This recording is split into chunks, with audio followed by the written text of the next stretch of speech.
Coutinho, meu amigo, bem-vindo, bom dia pra você. Bom dia, lindão, tudo bem? Firme e forte? Bom dia, lindão, bom dia, Cá. Bom dia, pessoal, bom dia a todos. Bom dia, meu querido Léo Pinheiro. Bom dia, Fiboninha, que hoje veio Bom dia. aqui. Bom dia, meu amor, acordou cedo. Te amo. Ó, também te amo, meu amor, que coisa boa. Começar assim, sem crítica logo de manhã, né? Você tá bem, meu amor, também? Ah lá, pronto, já. Ai, bom dia, meu amor. E aí, Leozinho, bora lá? Bora, dólar e índice, Bora tá pros na gráficos. tela. Vamos lá, bom dia, pessoal, novamente. Mercado sem grandes alterações, tá, pessoal? Eu venho falando que o índice é para baixo.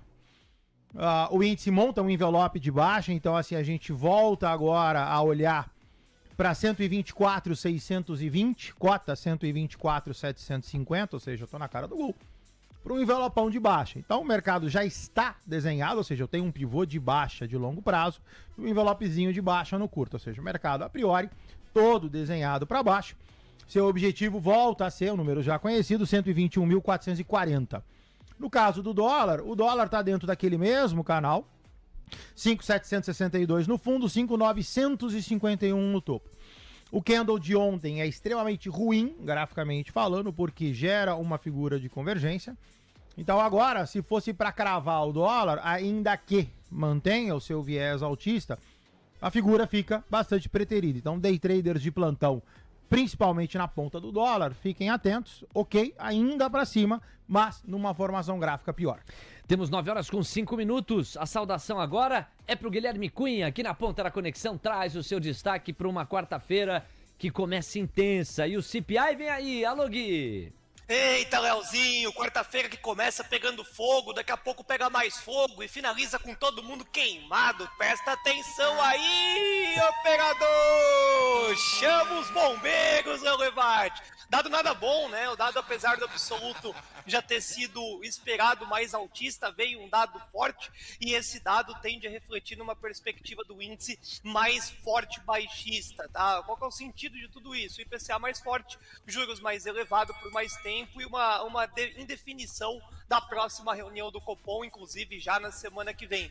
O impacto no mercado ele é imediato, porém, todavia, entretanto, um CPI vindo mais fraco, né, dentro de ou em linha, pode mudar um pouco desse humor para o cenário da manhã dessa quarta-feira. Já na outra ponta, o dólar, eu vejo que só está fazendo uma graça, vai subir para chamar vendedor, lembrando que a escola básica da política monetária, os juros mais altos, vai permanecer o dólar mais estável / baixista no curto espaço de tempo.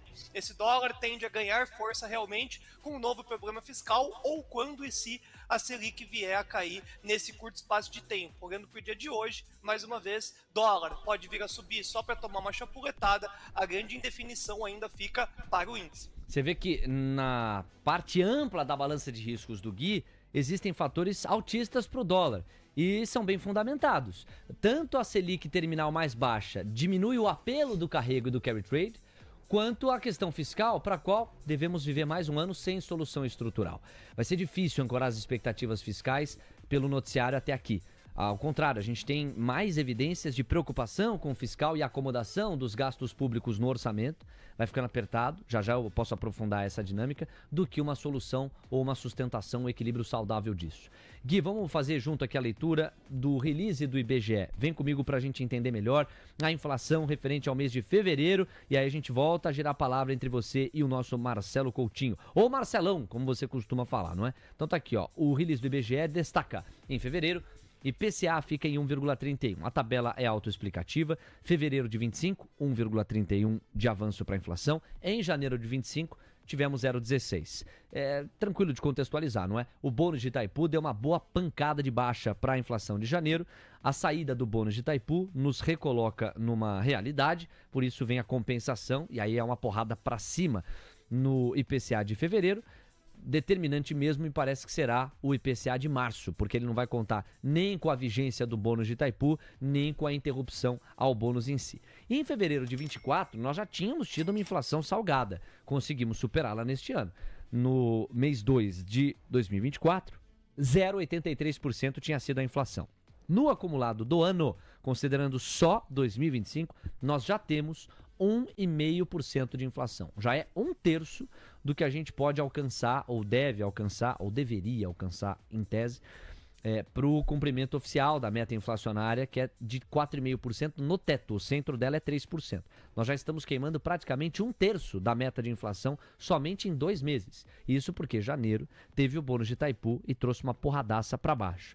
No acumulado de 12 meses, e aqui pensando na meta contínua perseguida pelo Banco Central, essa é uma métrica bastante relevante. Veja como nós já estamos trabalhando com a inflação acima do teto em 5,06%. Agora a gente vai para a tabela que traz os setores que mais contribuíram ou atrapalharam a composição do IPCA. Então veja só, alimentação e bebidas. Notícia em linha com o esperado, de desaceleração, saímos de 0,96 para 0,70. Habitação foi o grande vilão dessa dinâmica, justamente com a volta da incidência do preço cheio da energia elétrica. Nós saímos de uma deflação de 3% em janeiro para uma inflação de 4%. Então você vê um abismo de praticamente 7 pontos percentuais entre uma divulgação e outra, tamanha aceleração dos preços com o apagamento do bônus de Itaipu. Artigos de residência, saímos de uma leve deflação para uma inflação de 0,44. Vestuário, saímos de uma deflação para neutralidade. Transportes, aqui notícia boa, saímos de 1,3% de inflação em janeiro para 0,6% de inflação em fevereiro. Ainda que incomode, é uma inflação bem menor do que aquela registrada no mês 1. Saúde e cuidados pessoais, tem uma sazonalidade em janeiro com reajustes, etc., ela encontrou 0,7% de avanço, agora em fevereiro cai para 0,49%. Despesas pessoais, desaceleração de 0,51 para 0,13%. Olha só a educação com os reajustes, sai de 0,26 para 4,7%. Esta é uma sazonalidade própria de fevereiro. E comunicação apresentando uma inflação de 0,17 depois de uma deflação de 0,17. Então esse é o olhar setorial. Nós trouxemos para você o olhar geral com os números absolutos, agora estamos trazendo o olhar setorial. Ainda falta a gente olhar alguns dos itens que mais se destacaram. E mais tarde, com o Alexandre Cabral, a gente vai para o qualitativo para entender difusão deste IPCA, ou seja, o grau de espalhamento da pressão inflacionária, e ainda o qualitativo relacionado a serviços e serviços subjacentes. Se de fato, como o mercado imaginava, houve desaceleração desses indicadores. Agora, a gente volta com o Coutinho, antes de ouvir sobre o qualitativo do IPCA, o Guilherme Cunha, porque o mercado segue precificando este IPCA e há uma leve mudança no perfil da curva de juros. Agora, a curva de juros tem no curto prazo 2 pontos base e meio ou 3 pontos base a mais nos prêmios, e nas pontas média e longa da curva, o que a gente vê é praticamente um 0 a 0. É uma curva que deu uma acomodadinha, sobretudo no médio e longo prazo. O dólar está subindo 0,15, parece ter estacionado nessa faixa, mas o Indifut aprofundou o viés de baixa, Coutinho. Quando você fez a primeira participação, caía 0,15. Agora já vai para 0,30 de marcha ré. Bora, Leozinho, vamos lá, pessoal. Day trade agora, day traders de plantão. No intraday, bateu naquele suporte a 124,620 e repicou. Então você tem uma leve pontazinha comprada aí para os day traders de plantão, mas lembrando, toada baixista. No caso do dólar, o dólar, em homenagem ao meu querido Léo Levati, da terceira não passa, da terceira não passou. Então, o dólar ficou restrito. Agora, o que a gente vai fazer? A gente vai limpar esse FIBO e vai ver que o dólar, ele tá dentro de um canal. Então, day traders de plantão, fiquem atentos. O dólar deu uma boa espichadinha, agora retorna, volta para dentro do canal. O canal, ele pode ser visto se você pegar e der um pouquinho mais de zoom. Então, por favor, fiquem atentos. O índice tá aí, segue subindo e o dólar dentro desse canal. Gui, meu amigo, trouxemos os números absolutos do IPCA, agora o olhar setorial, eu vou pro item a item, mas antes para te ouvir, você se antecipou dizendo número muito ruim, etc. Bom, de um lado, o mercado já imaginava esses números absolutos. A esperança, entre aspas, tá no qualitativo. Quando você olha pro setorial, algo a destacar? Léo, não é uma piora em todas as linhas, mas mesmo assim ainda é um dado ruim. Tem que tomar muita cautela quando a gente olha mais uma vez para o lado esquerdo do gráfico, que é a ponta do índice futuro. Aí eu tô com o Coutinho, a gente pode ter uma expectativa ainda de um retorno e, a depender do CPI, é ele quem vai trazer o direcional, tá? Então tomem cuidado com a leitura do qualitativo para o cenário de IPCA para uma tomada de decisão, porque o CPI pode prevalecer sobre os ativos de risco, principalmente quando a gente fala aí das ações. Já o dólar, estamos vendidos, Léo. Nossa, sorriso de orelha a orelha. Não tem ninguém maior do que nós nesse ativo. Estamos vendidos, deixamos aí já uma parcial para o mercado dentro do nosso bolso, e agora é só deixar reequilibrar essa pressão que o dólar fez. Não tem porquê o dólar subir para o movimento da data de hoje, mais uma vez enfatizando o cenário de curto espaço de tempo, inclusive até a reunião do Copom, dólar tende ainda a ficar lateral / baixista, e os 5.810 sendo um principal protagonista para o dia de hoje. 9 horas com 13 minutos. O Gui, então, tá vendido no dólar. Meu caro Marcelo Coutinho, para o vendedor da moeda americana, quais as regiões mais importantes se a gente tiver uma toada baixista dessa moeda, como o Gui tá apostando na altura em que falamos? Diga aí. Então vamos lá, vou colocar no gráfico de 60, que aí a gente atende um pouquinho mais de curto prazo, olhando uma perspectiva de longo. No gráfico de 60, o Gui tá correto. Então olha só, cai, lateraliza, cai. Então essa venda do dólar no gráfico de 60, que é aí um meio termo entre o meu diário, que é a minha referência, e o intraday, ok, puxadinho para baixo, candlezão de reversão no gráfico de 60, o Gui deve estar ali pulando de alegria. Então, a priori, o que vai acontecer? 5.840, o movimento é longo, volta para o gráfico de 4 minutos, e agora, como eu não tenho figura gráfica, eu estou num harmônico, então deveria, o que é muito, descer 12 pontos, mas é o que eu tenho para o dólar agora. Logicamente não precisa descer tudo de uma vez, mas de novo, como está dentro de um canal. Próximo ponto, Leozinho, 5.828. Papai. Oi, amor. Vê no semanal. Vê no semanal? O semanal não adianta, meu amor. Quando você coloca o dólar no semanal, ele fica com muito pouca... Você tem muito pouco candle, porque o contrato é novo, e aí pro Gui que tá fazendo operação day trade, é muito longe, amor. O semanal é só para quem faz posição. Eu vou te falar uma coisa. A Fiboninha tá Manda profissionalizando, bem, né? hein? Manda bem, Que né? isso, Fiboninha? Já deu bom dia, falou que te ama, agora encomendou gráfico semanal. Daqui a pouco tem inflação nos Estados Unidos, CPI pra você. 9 horas com 15 minutos. Vamos matar essa primeira cobertura especial do IPCA, só se for agora. A gente vai para alguns dos itens, em cima de alguns setores. Por exemplo, no educacional, cursos regulares passaram a custar 5,69% na média, mais, em função dos reajustes habituais para essa faixa do ano. Ensino fundamental subiu 7,5%, ensino médio 7,27%. Mas não pensa que você escapou, Guilherme Cunha. O Brisquinho aumentou a conta. O Brisquinho, pra quem não sabe, é o filho do Gui. Pré-escola, ó, 7% de reajuste.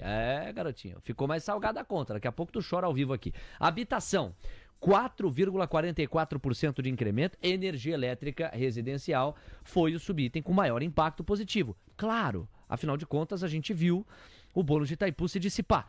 17% de reajuste para energia elétrica residencial, depois de uma queda de 14% em janeiro, em função do bônus. Agora, habitação, ainda em habitação, para outra linha, que é taxa de água e esgoto.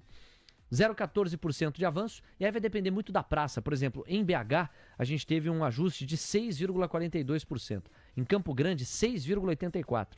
Em outros lugares do Brasil, reajustes um pouco menos agressivos. Já o gás encanado teve deflação em função de reajustes baixistas em algumas localidades. Caso do Rio de Janeiro, em que caiu 0,9%. Vamos para alimentação e bebidas agora. Agora é a hora da xepa. Cá, é hora da xepa agora. A gente passeia pelos itens que mais se destacaram para cima ou para baixo.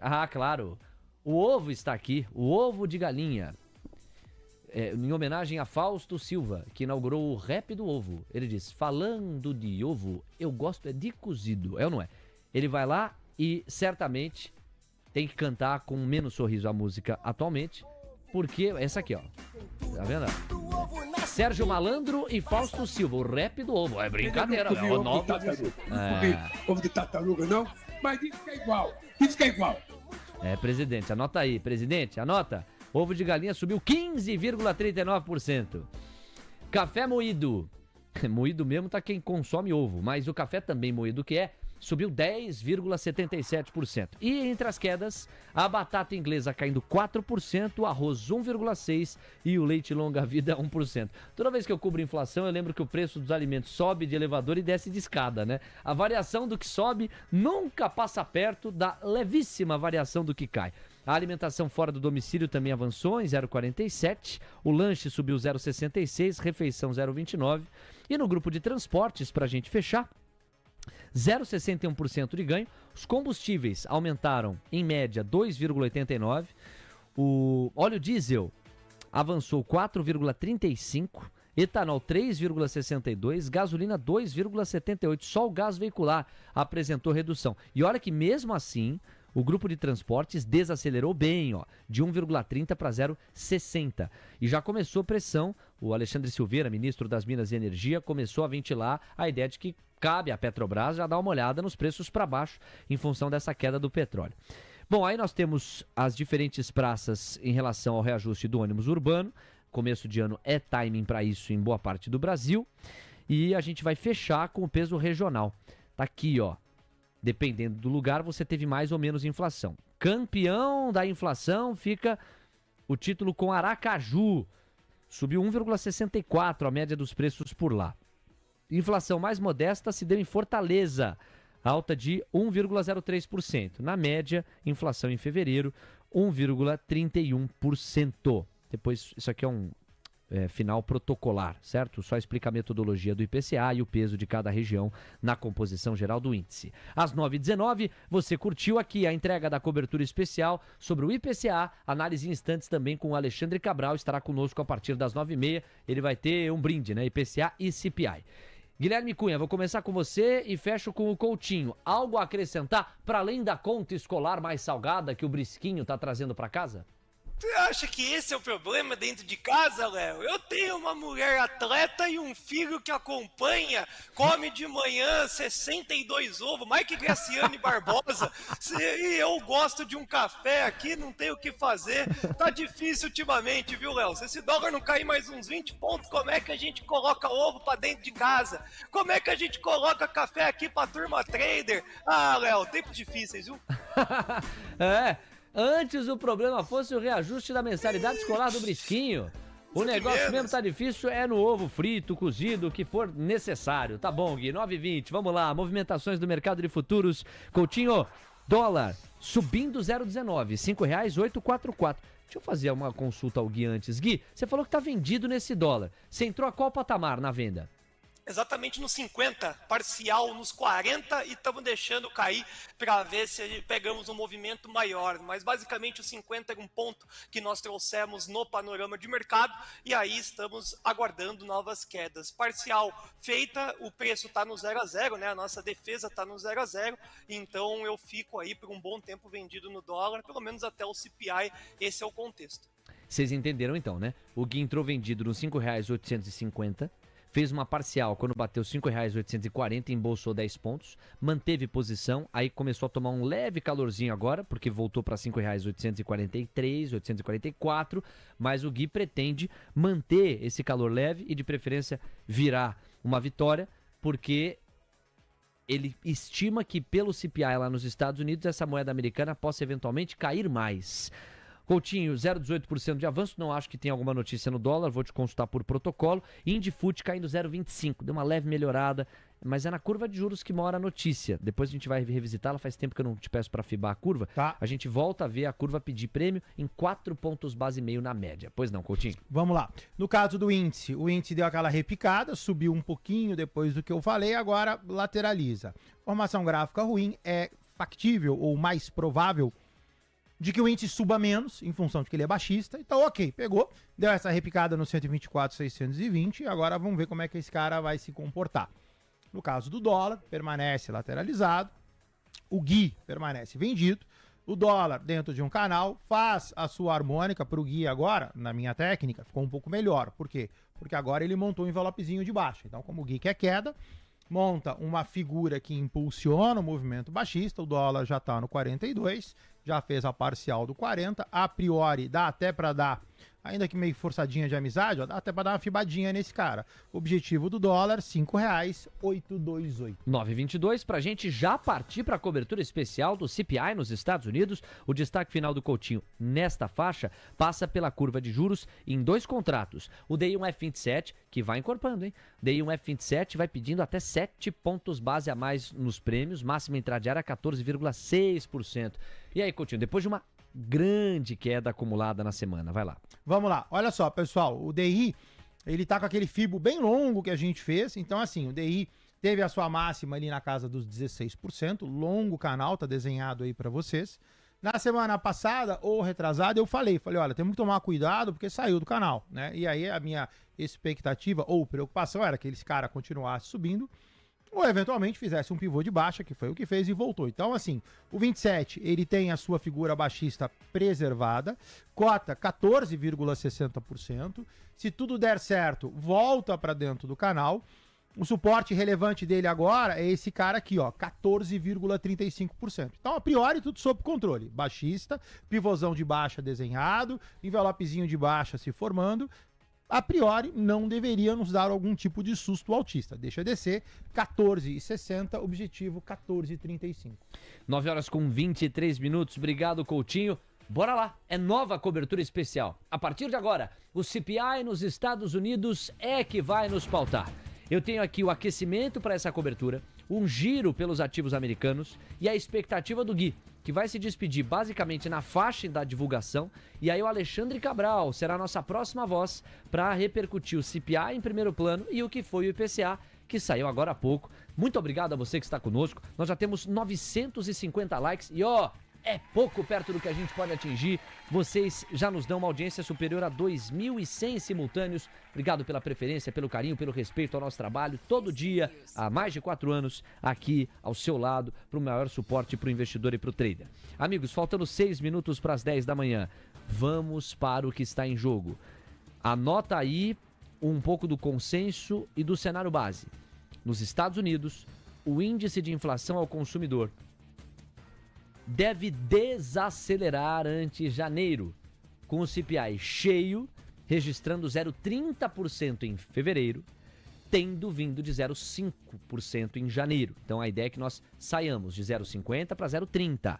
E na base anual, a ideia é que a gente saia de 3% em janeiro para 2,9% em fevereiro. Então já mentaliza aí que o cenário base é de uma desaceleração da inflação. É a métrica inflacionária mais olhada e considerada pelo Fed? Não. O PCI é que é a métrica mais considerada. Porém, isso não quer dizer que o CPI não possa fazer o seu barulho.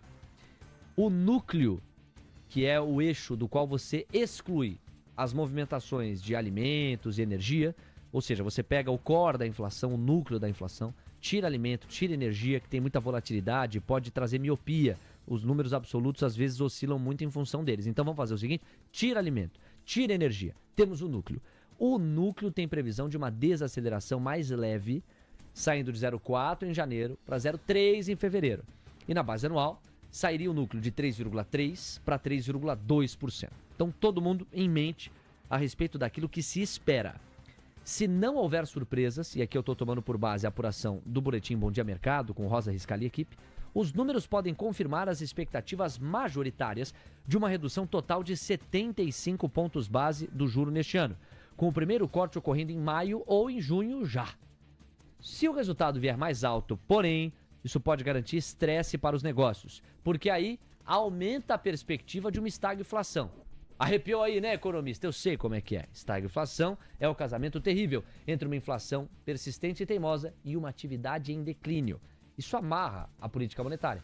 Eu corto o juro porque a atividade está em declínio, mas não corto porque a inflação está teimosa. Eu corto o juro pela inflação, não, porque ela está alta. Se eu cortar juro, eu barateio o dinheiro, pode haver uma aceleração ainda maior da inflação. Mas a atividade está sendo castigada, então eu tenho que cortar juro. O que eu faço? É aquele meme do John Travolta. Como é que é? Para lá, para cá. Você trava, buga a dinâmica da política monetária. Estagflação provoca arrepios em função disso, e uma inflação mais forte do que o consensual pode contribuir para o quadro. Ainda nesse sentido, a gente passa pelo dinamismo americano a partir das cotações e vamos fazer o giro juntos. Olha, se o CPI ajudar, hein, podemos ter uma correção relevante e quem sabe o início da virada de mão lá no clima americano. Por que eu estou dizendo isso? O DXY, depois de algum tempo, voltou a encorpar. 103.678 pontos, nós temos um 0,25% de alta. É muito cedo para sugerir virada de mão no DXY, mas dado que ele vinha caindo em linha reta, você começou a ter uma volta de fortalecimento do dólar a nível global. O VIX está caindo quase 4%, já abaixo dos 26 pontos. Se o CPI ajudar, esse movimento continua. Veja que os yields de 2 e 10 anos estão voltando a pedir prêmio na faixa de 3 ou 4 pontos base. Por que isso é bom? Amigos, se os rendimentos estão aumentando, o valor de face dos títulos, o preço a que são negociados, o valor de face está diminuindo. Se o valor de face está diminuindo, está havendo uma demanda menor pelos títulos. E uma demanda menor pelos títulos é uma demanda menor por proteção de capital. Ou seja, aumenta um pouquinho a confiança. E nós estamos diante desse quadro. Vamos ver se o CPI nos ajuda a perpetuá-lo ou a anulá-lo. Tesla no pré-mercado vai subindo mais quase 4%, Amazon quase 1%, Meta 1,5%, Google 1,5%, Nvidia 2,5%, Apple 0,12%, Microsoft 0,58%. Os futuros americanos seguem firmes. Nós temos uma alta média de 0,85%, 0,90% para Dow Jones, S&P, Nasdaq e Russell 2000. E basicamente isso vai tentar contrastar com o fechamento de ontem, quando o Dow Jones caiu 1,14%, o S&P 0,76%, Nasdaq acabou virando no final e recuou praticamente 0,30%. Tabela da volatilidade permanece na tela a partir de agora. Atenção, galera! 9 horas 28 minutos. Diz aí, Guilherme Cunha, em 30 segundos ou 1 minuto, o que você vai fazer? Ah, Leozinho, tá com cara que o dólar vai pegar uma peça em mim, vai pegar a proteção para depois se organizar. O dado, para mim, do CPI é o principal para a gente poder contextualizar algo no cenário do índice, e daqui eu não saio sem o dado. 9h29, fica aí, Gui. A gente vai narrar o dado agora, vai ter a sua análise. Chegou superchat para você responder também aqui sobre Magazine Luiza. Pouco a pouco a gente faz a transição para conversar com o Alexandre Cabral. Menos de 30 segundos. Falta pouco, muito pouco, para a gente entender para onde a coisa vai lá nos Estados Unidos. Tabela da volatilidade vai se mexer primeiro. Atenção, galera. A hora é literalmente agora. Vai girar o relógio, da porta para dentro. Nós temos o dólar subindo 0,15, o Ibovespa Futuro caindo 0,17. Tem muito em jogo nessa faixa agora das 9h30. Faltando 20 segundos para a virada do relógio. Você vai se preparando, robozada boa do meu Brasil e do meu planeta. Tem muito robô operando cada vez mais. Isso contrata um fenômeno diferente estrutural para a alocação. Girou o relógio. 9h30. Camila Nascimento traz pra gente a fotografia da inflação ao consumidor nos Estados Unidos. A foto cheia, o núcleo. E já vão se mexendo os indicadores, pois não, cá. O CPI em fevereiro registrou alta de 0,2%. Ficando acima do consenso de 0,3% e abaixo do dado anterior de 0,5%. O núcleo do CPI registrou alta de 0,2% também em fevereiro. Ficou acima também do registrado no mês anterior, que era um avanço de 0,3%, mas ficou abaixo dos 0,4% registrados anteriormente, Léo. Atenção! Me parece uma combinação ótima, acabei de espiar nos preços, é isso mesmo. Por quê? Porque isso sugere espaço para o Fed cortar juros. De um lado, o dólar vai ficar mais fraco a nível global, por isso ele saiu do 0,25, foi para o 0,0. O Gui deve estar sorrindo, quer ver aqui o impacto no Brasil? Olha o dólar virou. Gui estava apostando na venda do dólar, tá sorrindo a beça o Gui. Por quê, amigos? Um CPI mais fraco abre margem para o Fed cortar juros. Mas um CPI mais fraco afasta também a narrativa de estagflação. Por isso você tem o fechamento da curva mais pelo reajuste nos cortes de juros que o Fed poderá fazer do que por uma busca violenta de proteção contra a estagflação. Olha o apetite pelo risco aumentando. Olha a Tesla indo para praticamente 6% de alta no pré-mercado americano. Então, de novo, para vocês entenderem o conceito. A inflação mais fraca nos Estados Unidos não só abre brecha para um corte de juros nos Estados Unidos, que é tudo o que o Trump quer. Isso pode até atenuar essa guerra tarifária do Trump, ele conseguindo ver o juro baixar lá nos Estados Unidos. A inflação está entregando essa condição via CPI. Então, de novo, a inflação mais fraca nos Estados Unidos dá ao Fed mais espaço para corte de juros. Isto, por sua vez, exige que a curva se reajuste e se readeque a uma perspectiva de custo de capital mais baixo. Então, o preço do título vai aumentar para o rendimento cair, não porque as pessoas estão preocupadíssimas querendo proteção, mas porque as pessoas enxergam mais espaço e garantia de que o Fed vai cortar juros. A segunda camada, tão ou mais importante que a primeira, uma inflação mais moderada, afasta o risco que estava começando a encorpar cada vez mais de estagflação. Isto é, a dinâmica de uma inflação teimosa, justamente aqui não veio, com uma atividade de perspectiva baixa ou baixista. A atividade ainda segue preocupante pela ancoragem de expectativas desorganizadas ou pela desancoragem delas. Mas a inflação, que poderia fazer dessa combinação uma combinação explosiva, ajudou. Na prática, o VIX tenta encorpar essa queda aqui, ó, de quase 4%. A curva de juros passa a fechar, pelas razões que eu expliquei. O DXY, se o Fed tende a cortar juros, o DXY tende a ficar mais fraco, porque o dólar vai ficar menos forte a nível global. E a linha aqui de apetite pelo risco dispara. Tesla, que estava subindo 3, agora sobe 6. Amazon avança 2. Meta 3. Google 2,5. Nvidia 4,29%. Apple 0,15%. E Microsoft subindo 0,87%. É a virada de mão? É o fundo que ficou para trás? Daqui para frente é só para cima? Essa inflação mais baixa modera o Trump? Eu não tenho dúvida que de um lado é muito cedo para a gente constatar e concluir tudo isso. Mas de outro lado, no curto prazo, e o mercado vai se movendo pelo curto prazo na precificação, que é um alento, e pode ser o início sim de uma virada de mão. Nós passamos também pelos futuros americanos, Camila Nascimento, Dow Jones, S&P, Russell 2000, Nasdaq Futuros, encorparam a toada de alta depois dessa inflação mais baixa, certo, cara? Isso mesmo, S&P 500 sobe 0,83% aos 5.623 pontos, Nasdaq avança 1% aos 19.590 pontos, Dow Jones registra alta de 0,58% aos 41.715 pontos no mercado futuro e o Russell 2000 avança 1,41% aos 2.054 pontos. 9,34, obrigado a Camila. O dólar tá em R$ 5,841. Tô ansioso para ouvir o Gui. Será que ele fez parcial? Porque sim, a moeda americana, em linha com o fundamento que explicávamos, foi para baixo. Só que é complexo falar isso no Brasil. Por quê? De um lado, a gente está vendo esse dólar para baixo porque houve uma descompressão de risco global com a narrativa da estagflação diminuindo, já que a inflação veio mais baixa do que imaginado. De outro lado, Gui, se nós teremos um juro básico mais baixo nos Estados Unidos, isso abre espaço para um juro básico mais fraco no Brasil. Um juro básico mais fraco no Brasil diminui o apelo para carry trade e para carrego. E, portanto, em tese, isso coloca o dólar um pouquinho mais para cima. São sinais contraditórios. Você chegou a fazer realização porque você surfou esse dólar para baixo. Veio em linha com o que você imaginava no primeiro momento. Pega essa bola, Levati. Nós somos traders, né, Léo? Então, pô, vendido basicamente nas máximas intradiárias e um fechamento de posição na meiuca ali. Nós tivemos um revés muito forte ali nesse movimento do dólar. Acabou pegando uma proteção na região dos 27. Trade bom demais da conta. Pra quem gosta aí de acompanhar todo o racional, é dia fechado, quarta-feira, que mané, meio-dia, 9h35, horário de Brasília, já tá feito. DXY tá muito bem colocado na tela aí, arrefeceu toda a queda e tá puxando para alta. Mas calma lá, tá, Léo? É uma digestão que o mercado tem que fazer a respeito do dado. Não era esse cenário base vir tão doce como veio. Por isso que um forte movimento no índice, devolutiva muito grande, um forte movimento no dólar e a devolutiva basicamente 100%.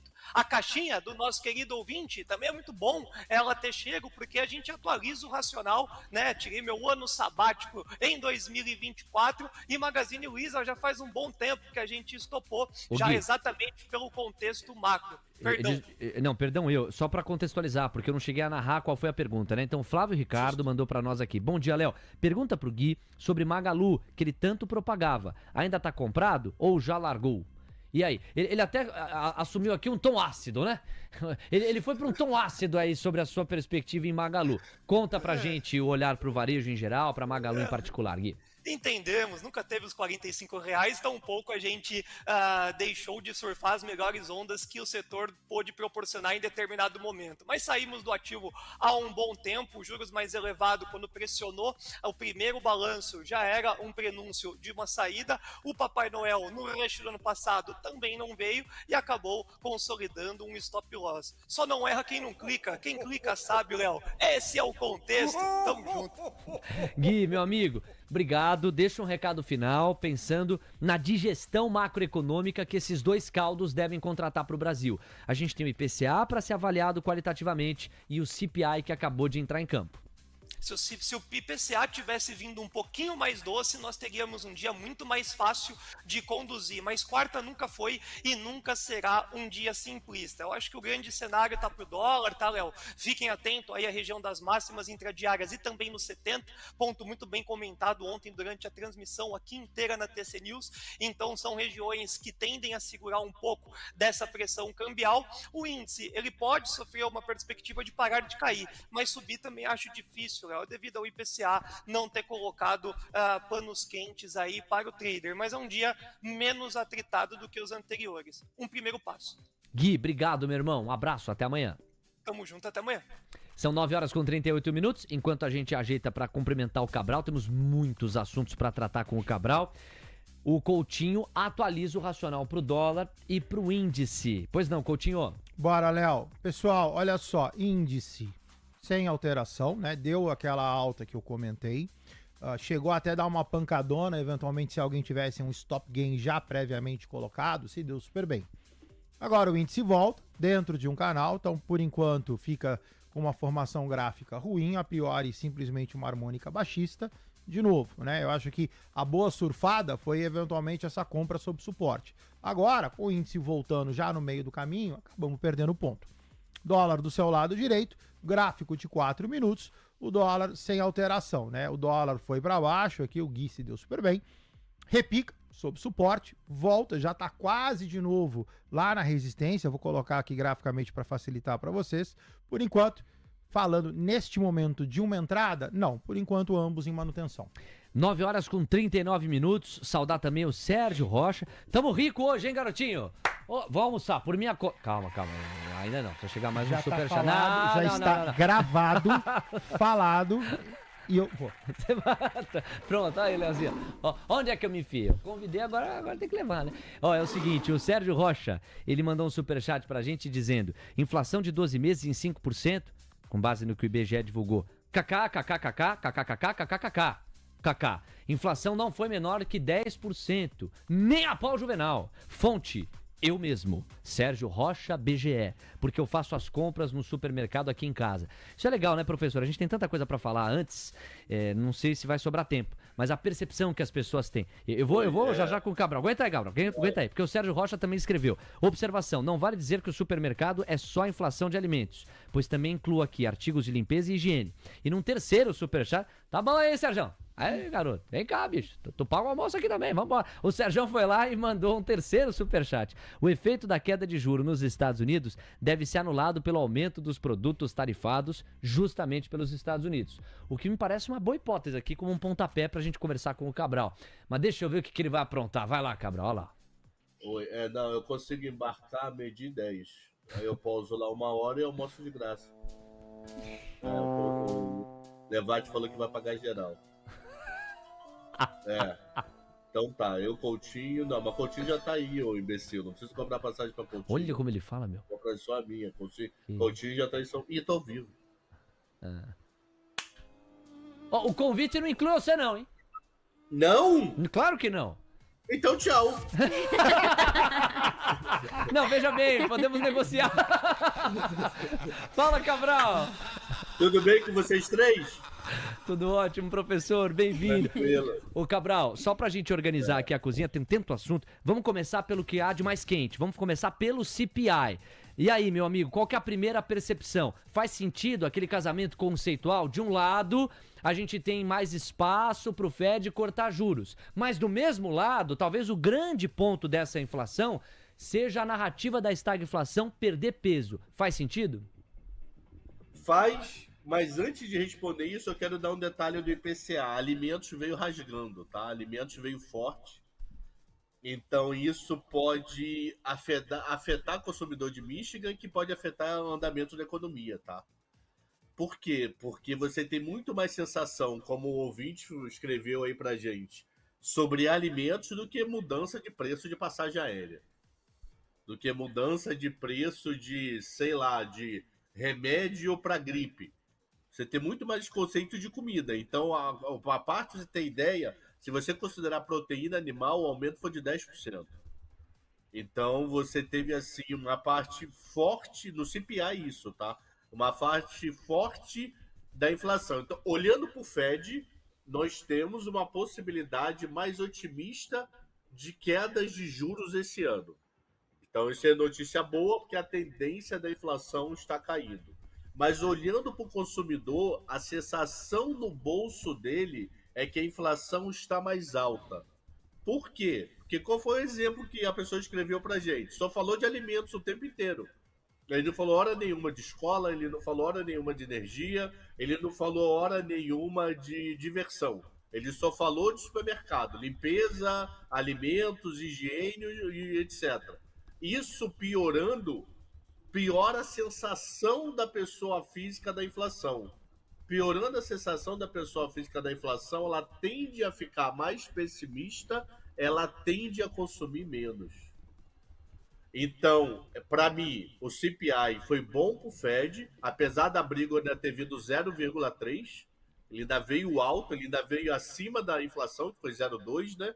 Mas perdendo potência, no mês passado tinha sido 0,4.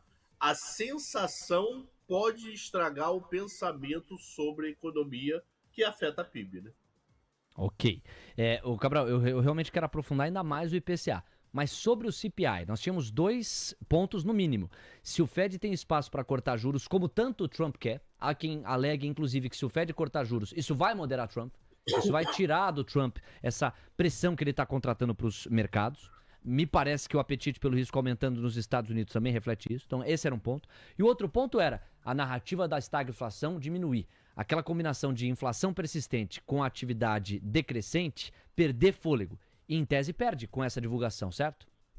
Depende, porque se você tiver a sensação da pessoa física que o ambiente de inflação está piorando, já que a inflação de alimentos ainda vem pior, eu vou consumir menos. Por que Levate, Camila e Coutinho compram a prestação? Porque vocês têm a sensação de estabilidade de emprego com uma sensação de estabilidade de preços. Aí isso faz você comprar a prestação. É claro, se você for porra louca, que nem é o Pinheiro, não tá nem aí pra sensação de preço, de juros, nada. Eu tô falando vocês três que são mais sensatos. Então vocês três, que é a grande parte da economia, você consome olhando para preços e para sensação de emprego. Se a minha sensação de inflação está piorando, eu passo a ficar mais pessimista com o futuro. Eu passando a ficar mais pessimista com o futuro, eu tento a retrair consumo.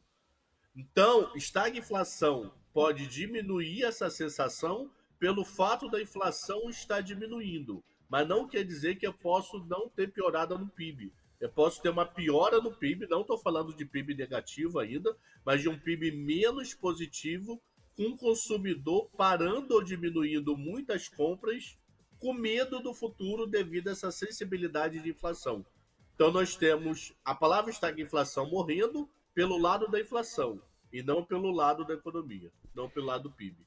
Temos 9h45. Cabral, esse é um ponto bem relevante, bem relevante. Se a economia em qualquer lugar do mundo passa pela formação das expectativas, a gente está diante de uma instabilidade e de uma desancoragem lá nos Estados Unidos que pode retardar o consumo. Quer dizer, o americano, foi esse o ponto central da sua tese, né? O americano, ele olha para o sistema de preços, olha para a desorganização das expectativas e fala, eu não vou consumir agora, eu consumo depois. Então nós podemos ter uma inflação baixa por razões ruins e isso pode contratar um PIB cada vez mais fraco, é por aí. É por aí. Então, nós podemos ter um PIB cada vez mais fraco, com medo de consumo. Quer ver uma prova viva? ADP e PMI, que eu tive aqui semana passada falando, que saiu na quarta e na quinta, sei lá. Semana passada eu falei aqui. O ADP prova, o empresariado, a ponta contrária é nossa, quem investe. O empresariado, ele diminuiu a contratação em fevereiro para entender qual é. O que está acontecendo? Vamos entender primeiro o que está acontecendo antes de eu investir? O PMI foi alto porque se antecipou compra com medo de abril. E o consumidor está no meio desse tiroteio. No meio desse tiroteio, ele para e fica olhando. Na dúvida, eu sou mais conservador. Cabral, a gente ainda vai falar da inflação nos Estados Unidos e de Trump. E aí depois a gente aprofunda o IPCA. Aguenta um pouquinho. 9h47. O Marcelo Coutinho volta a campo para falar do dólar e do índice. Vamos revisitar. Olha, o índice tá tentando fechar o gap de baixa, né? Caminhando pro 0 a 0. Recua agora 0,08%. Já o dólar tá avançando 0,20%. A exatos R$ 5,847. Aqui tem mais complexidade, Coutinho. É como eu usava de gancho para ouvir o Gui. De um lado, o Fed cortando mais juros lá, se a inflação ajudar, vai permitir aqui no Brasil menos juro, o que tende a ser melhor para a atividade, para a própria precificação dos ativos, que você diminui a taxa de desconto na hora de trazer a valor presente os fluxos de caixas futuros. Por outro lado, para a moeda americana, a gente tem uma terminal Selic em tese mais baixa, e isso diminui o apelo e o grau de atratividade do carrego e do carry trade. Então você pode ter um sinal aí de alta para o dólar. Pô, Léo, mas se eventualmente nós tivermos um Trump se moderando a partir de uma inflação mais baixa e de um Fed mais agressivo no corte de juros, isso não diminui o apelo pelo dólar como proteção a nível global? Sim. Só que você tem, de outro lado, esse é o sinal contraditório, um carrego menor, um carry trade menor também com taxas de juros menores. Podemos até ouvir o Cabral a respeito disso. Mas com esse racional e com esses sinais antagônicos, falemos do dólar que volta a subir. Está praticamente na máxima intradiária, volta aos R$ 5,850, R$ 5,850. Vamos lá, Coutinho, você. Vamos lá, pessoal. Então, só recapitulando. O índice baixista, lado esquerdo da tela, envelopão de baixa, cai, lateraliza, cai.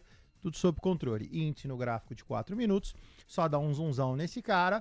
Mantenho o que eu falei na minha última entrada, faz uma harmônica baixista, não tenho figura gráfica, o índice, por enquanto, arrefece. Objetivo, 1,24,620. Dólar do seu lado direito.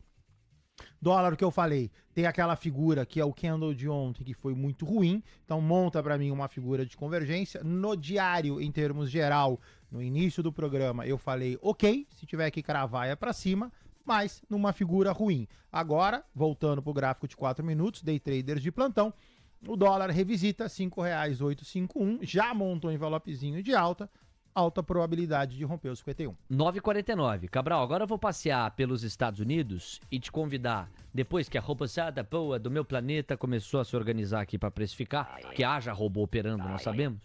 Vamos ver o que o Cabral diz a partir do que os preços para ele dizem. Então vamos lá, Cabral. O DXY, olha a violinada, todos música clássica. Camila, eu não sei se você fez o curso de música clássica, mas no Manhã TC News é um pressuposto. Vou precisar fazer. Você vai precisar fazer? Vou precisar fazer, então. Falha minha. Isso deveria ter chegado antes pra você. Por quê? Aqui nós temos o efeito violino. Então, os membros da bancada já se posicionam, vão e voltam a depender da cobertura. O DXY violinou. Nós tivemos uma queda, volta agora para uma alta de 0,20. O VIX, exato, efeito violino para o DXY. Mesma coisa, seguimos no violino quando a gente olha para os yields de 2 e os yields de 10. Eles fecharam num primeiro momento, voltaram a pedir prêmio num segundo. Teve violinada. O VIX não. O VIX foi para baixo. Tava caindo 3, passou a cair 4, agora já cai 5,5. Outra coisa que foi, não violinou, no efeito violino nesse caso é Tesla, Amazon, Meta, Google, as 7 magníficas como um todo. Você teve um incremento do apetite pelo risco neles. Vamos ver se a K vai com o violino ou sem o violino para falar de Dow Jones, S&P, Nasdaq e Russell 2000 futuros. Depois do CPI, houve um encorpamento desses indicadores. Isso se mantém ou houve uma devolução? Houve um encorpamento mesmo. A gente tem o S&P 500 subindo 0,97% aos 5.631 pontos. Nasdaq sobe 1,36% aos 19.659 pontos. Dow Jones Futuro registra alta de 0,58% aos 41.716 pontos. E o Russell 2000 avança 1,05% aos 2.047 pontos, Léo. E eu penso, professor, que você matou boa parte da charada pra gente explicar a violinada da curva de juros americana, por exemplo. Num primeiro momento, a inflação para baixo, risco de estagflação diminuindo, eu não preciso tanto me defender, deixa eu zerar a posição aqui nos títulos da dívida, e aí o preço delas simplesmente cai, e aí o rendimento sobe. É ainda o que a gente tem. Porém, você deixou aqui uma provocação importante. Se essa narrativa do estagflação está diminuindo o peso, for substituída por, pera lá, essa inflação caiu, mas ela vai continuar caindo até um nível não saudável, porque as expectativas estão muito desancoradas e a atividade vai sofrer mais. Ih, rapaz, aí você pode até ter uma inflação menor, mas você vai ter uma atividade cada vez menor. Talvez essa seja a grande questão estrutural para a qual a gente deva olhar a partir das fotos que vão passar a chegar, né, professor? Primeira coisa de tudo, né? Trump 2, ele tá criando muito mais volatilidade que Trump 1. Então, o famoso o que é foto, o que é filme, né? O CPI tá me dando foto, porque ele tá me dizendo o passado. Então ele tá me dizendo o passado, ok, a inflação tá mais moderada, isso é número, 0,2 é menor do que 0,3. Então não tem como dizer que não tá moderado. O que a pessoa física sente na lata tá subindo, 10, pouco para proteína, então isso é muito alto. A sensação de futuro piora.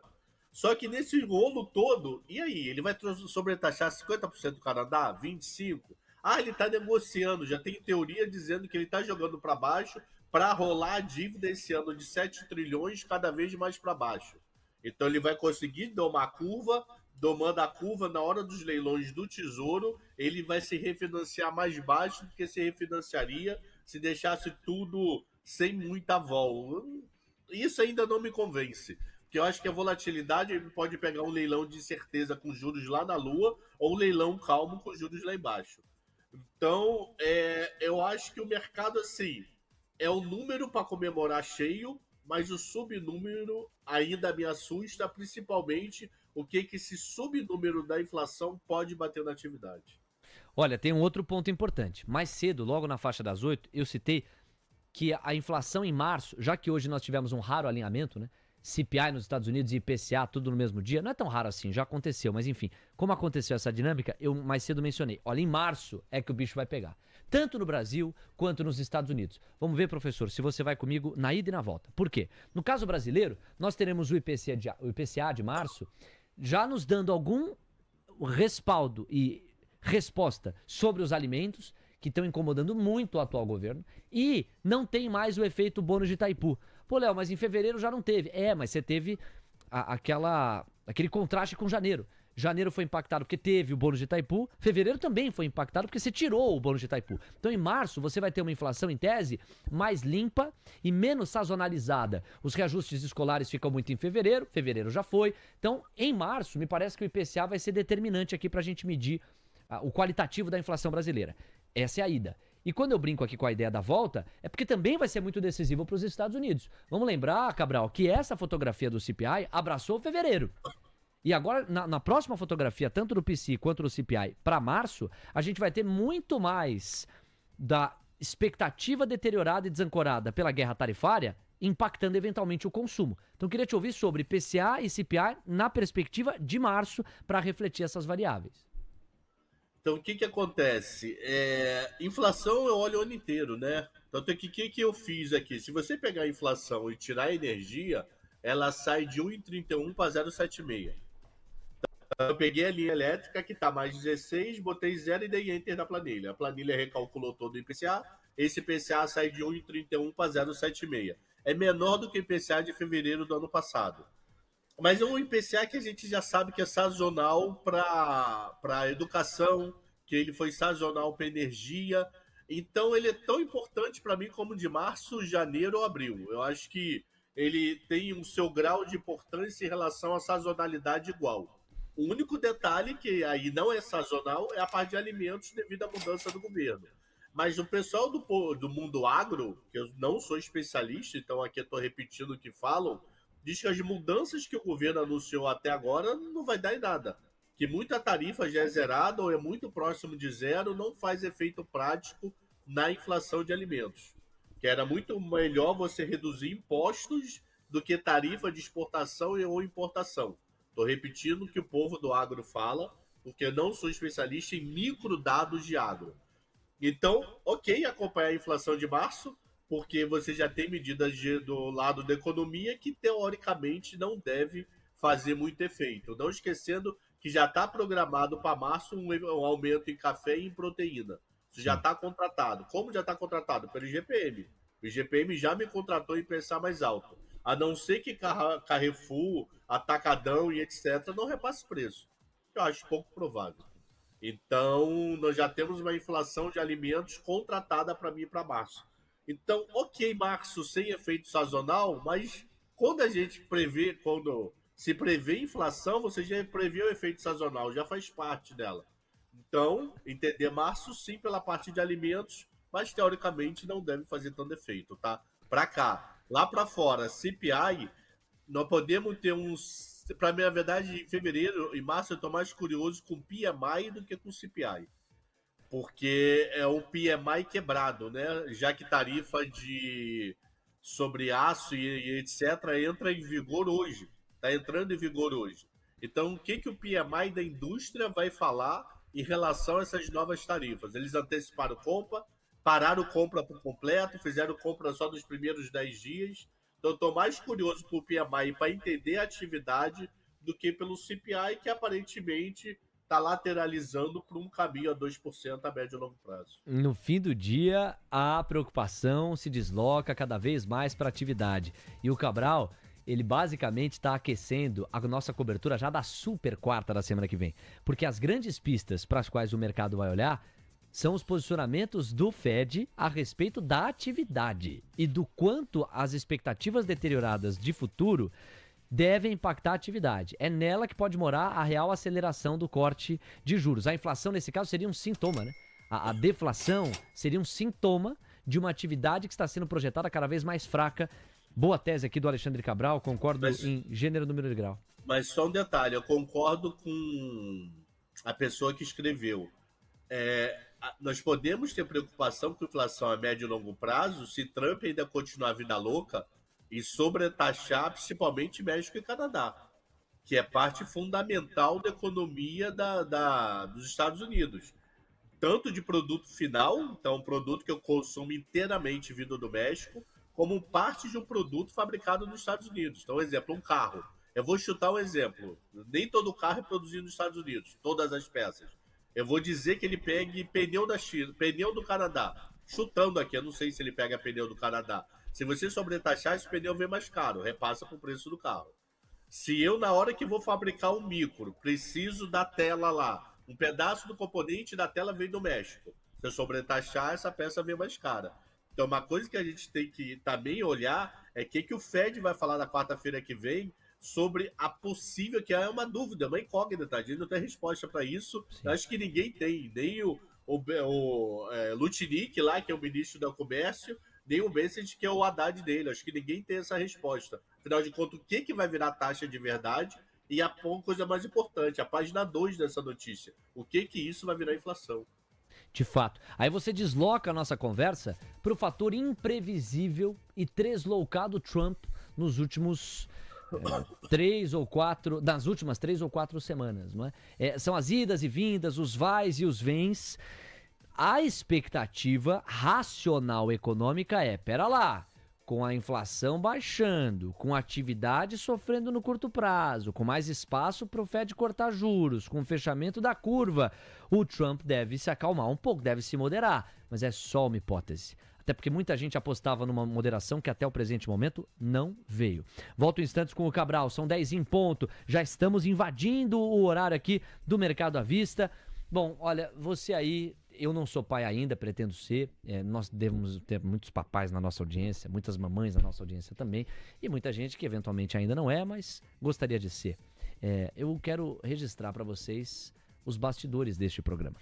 Enquanto o Cabral estava falando do IPCA e do CPI, por favor, como é que você encaixou a Fiboninha aqui no seu colo? Mostra pro público. Tava batendo um papo com ela. Aqui, ó. Olha lá. Porque ela falou que ela tomou o dólar. O Lula vai puxar tua orelha já. Você tá falando longe do microfone. Ela tomou o dólar no 51 e ela tava feliz da vida. Porque ela falou assim: papai, você é um gênio. Comprei dólar no 51 e vendi na Resistência. Que isso, Fiboninha? Mas esse carinho me chamou a atenção. Quase me emocionou. O Cabral é pai de 2 meninas. O Coutinho embarcando nesse desafio, nessa dinâmica paterna com a Fiboninha, o bastidor tá registrado. Leonardo. Oi? Cadê os gringos? O que ela falou? Ela falou Leonardo? Leonardo. Fiboninha, você tá aprendendo novas palavras. Não sabia que você... Eu achava que era titio, agora meteu o Leonardo. Mandou sério. Meu pai bravo me chama de Leonardo. Tá bom, Cadê os Fiboni, gringos? Cadê os gringos? Eu vou procurá-los. Se eu achar, eu te conto. Mercado tá feio. Vamos lá, falar desse acerto que a Fiboninha surfou. Você há pouco dizia, Léo, tendência de alta pro dólar no curto prazo. Dito e feito, e o dólar bateu as máximas, como segue rondando essas regiões. Nós tivemos R$ 5,867. Ó, de novo, máxima pro... Ah, não, quase me confundo aqui. O Ibovia, que acaba de renovar a máxima, ele acabou de abrir os trabalhos. O dólar tá quase lá. Agora R$ 5,862, máxima foi R$ 5,867, quer dizer, são 5 pontinhos.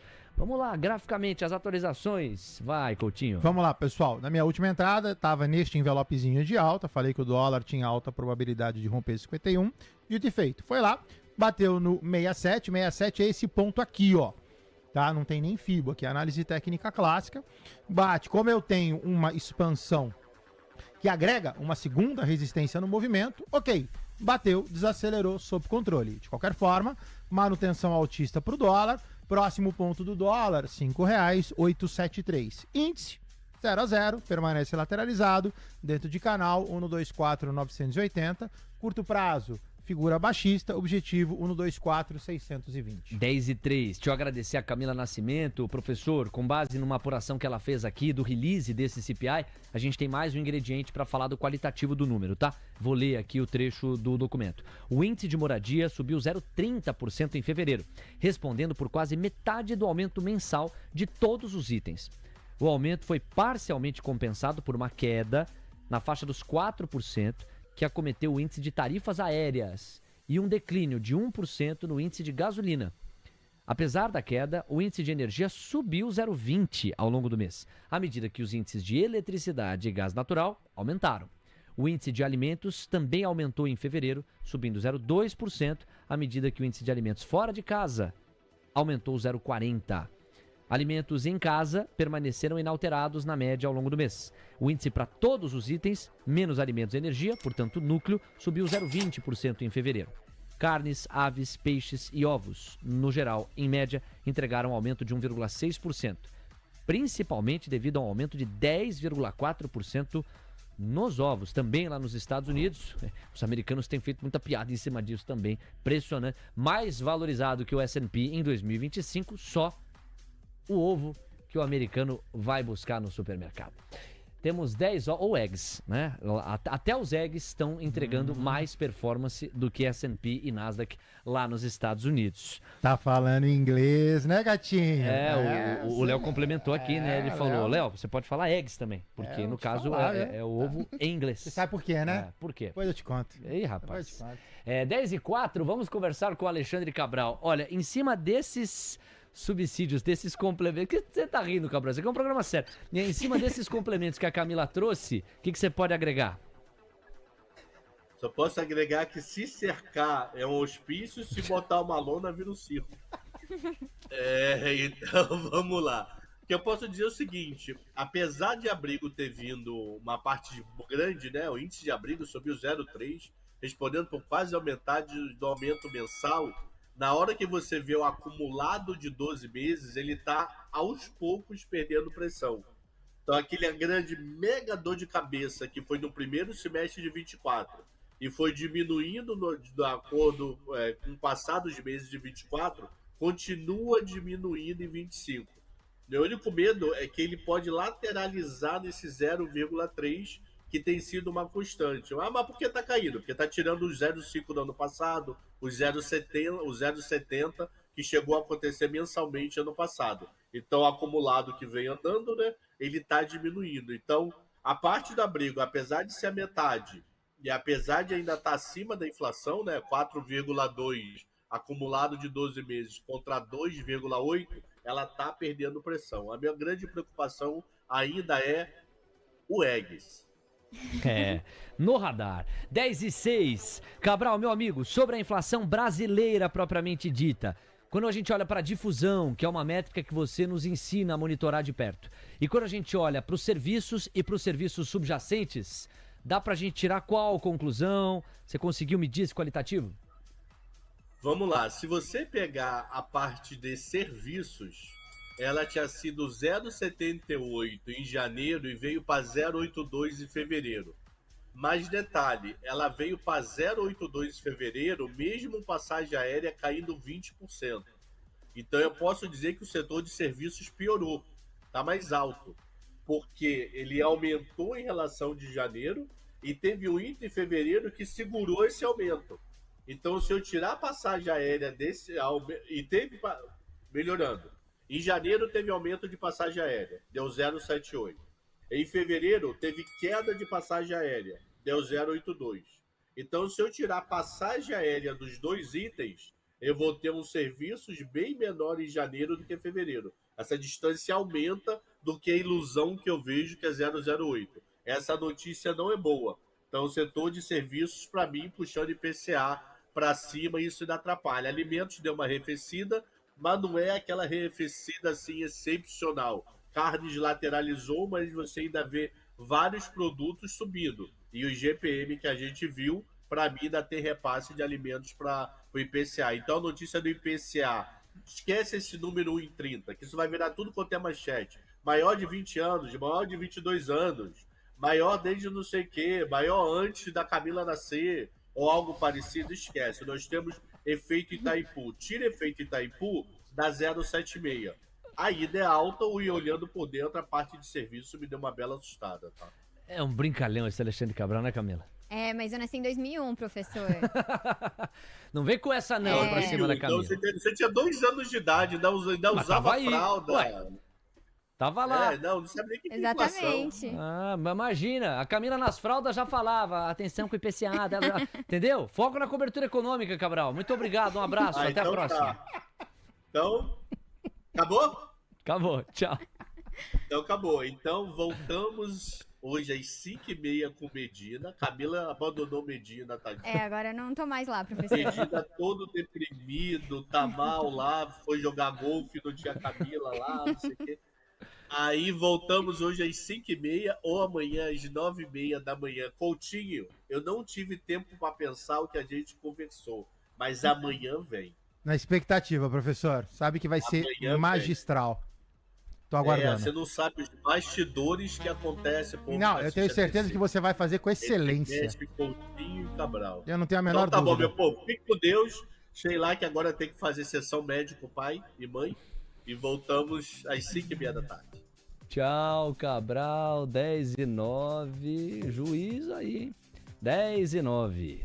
Vamos ver o que esses dois vão aprontar. O Supremo Tribunal do TC chega a arrepia. Senhoras e senhores, curva de juros, abrindo os trabalhos do mercado à vista, boa parte dos leilões já tendo chegado ao fim. Nós temos 10 pontos base ou 11 pontos base a mais nos prêmios em boa parte dos vértices. É um movimento que vai chamando a atenção, a gente vai certamente consultar os nossos contribuidores para entendê-lo. O dólar aqui vai subindo 0,53%. Sobre a dinâmica desse ativo a gente falou bastante. E o Ibovespa, neste momento, olha para o Indifut e fala: ei, vem em mim, é para cá. O Indifut fala: não, é para lá. Não, vem para cá. Por quê? O Indifut passou toda a dinâmica do mercado de futuros no terreno negativo, praticamente. E o Ibov à vista chegou peitando. É para cima. Bom, a realidade é Ibov à vista subindo 0,28 e o Ibov futuro no 0 a 0, ainda teimando um pouquinho, mas de repente caminhando para o terreno positivo também. Coutinho, graficamente você organiza e a gente cumprimenta o Gabriel Junqueira, com ele vamos até a faixa mais ou menos das 10h50. Vai lá, Coutinho. Vamos, uma comparação rápida, pessoal, aí do comentário do Léo, sobre índice futuro e Ibov, tá? Então, índice futuro do seu lado esquerdo, envelopão de baixa aqui, o índice agora na estabilidade, 0,05 de queda. Ibov, do seu lado direito, 0,29 de alta. Mas a figura gráfica, você vê, né? Ambos, no caso do índice, já está melhor desenhado, envelopezinho de baixa. No caso do Ibov, também tem um envelope de baixa, não tão bem desenhado. Ok, anotado. Gabriel Junqueira, meu amigo, bem-vindo. Bom dia para você. Muito bom dia, Léo. Bom dia, Coutinho. Bom dia, Camila. Bom dia, pessoal. A gente começou com dia de inflação, hein, Léo? Vamos terminar com Copom, com juros. Hoje o bicho pega, né? Claro, o Copom é semana que vem, mas o gancho é perfeito, não é? Quer dizer, o Copom tá olhando de camarote a cobertura de hoje para tomar uma decisão mais acertada na quarta-feira do dia 19. Isso posto, Gabriel, fosse a nossa cobertura um sanduíche, um pão era o IPCA, outro pão era o CPI. E qual é o saldo pra gente construir o recheio diante dessas duas fotografias? É bolsa para cima, né? Porque é o que a gente está vendo aqui agora, né? Por mais que tenhamos tido um IPCA que, no meu entendimento, não foi um IPCA muito bonito, não, muito pelo contrário, ele mostra aí uma tendência de piora clara na macroeconomia brasileira. A gente está vendo ali a questão de serviços subjacentes acima das médias de 5 anos, toda a parte do índice cheio muito forte ali, então tem que tomar um pouco de cuidado e começa a colocar um pouco também em xeque a nossa política monetária, porque eu não acho que tem muito espaço para subir juros ainda, a gente já está vendo um cenário que a economia brasileira não aguenta mais e um dos maiores sintomas disso, que é uma das coisas que eu tenho observado nos últimos dias, é quando a gente olha para os títulos indexados à inflação. Então, geralmente, quando você começa a ter, né, um IPCA muito alto, a gente vê uma abertura na curva de juros, porque o mercado precifica, né, no futuro que você vai ter um juros mais elevado para poder controlar isso. Só que não é o que está acontecendo, porque os juros reais das NTN-Bs, principalmente longos, eles estão fechando. Isso está mostrando que a gente está tendo ali, né, na parte de inflação implícita o ganho. E aí é que está a situação, não tem mais espaço, o mercado não vê mais espaço para subir juros. Então isso é muito preocupante, porque aí, se você não tem espaço para subir juros, como que a gente vai segurar essa inflação se não for por medidas fiscais mais suscetíveis, mais saudáveis ali, para que a gente possa ter uma redução dos gastos do governo, e que parece que nesse governo não deve acontecer, Léo. Não mesmo. O cenário base é que não haja uma solução estrutural colocada à mesa. Seria uma surpresa caso ela viesse à tona. Bom, você foi no ponto. Você foi na questão estrutural, para a qual a gente ainda não tem uma novidade digna de ancorar expectativas. E eu vou aprofundar contigo o contexto, mas é depois que a Camila Nascimento trouxer mais um destaque de agenda, pois não, cá. Saiu o relatório mensal da OPEP. A OPEP manteve a previsão de crescimento da demanda global por petróleo em 2025 inalterada em 1.450.000 barris por dia. O grupo espera que as preocupações comerciais contribuam para a volatilidade às medidas que as políticas comerciais continuem a ser reveladas, mas a expectativa é que a economia global se ajuste. A OPEP manteve a previsão de crescimento da demanda global por petróleo também em 2026 inalterada. A produção média de petróleo bruto da OPEP+, foi de 41 milhões de barris por dia em fevereiro e houve um aumento de 363 mil barris em relação a janeiro, que foi liderada pelo Cazaquistão. A produção de petróleo da OPEP em fevereiro aumentou à medida que o Cazaquistão ultrapassou ainda mais a cota, Léo. Obrigado, Cá. Imediatamente para a repercussão na cotação do petróleo. O Coutinho, sempre atento, manda ver no gráfico do Brent, cuja cotação agora nos sugere a faixa dos $70 ainda. Houve uma reação a essa notícia, Coutinho? Vai lá para o gráfico mais curto prazista que você tem e vamos para a organização gráfica Brent no radar. Vamos lá, pessoal. Lembra daquele suporte 68 e 69? Então, olha só.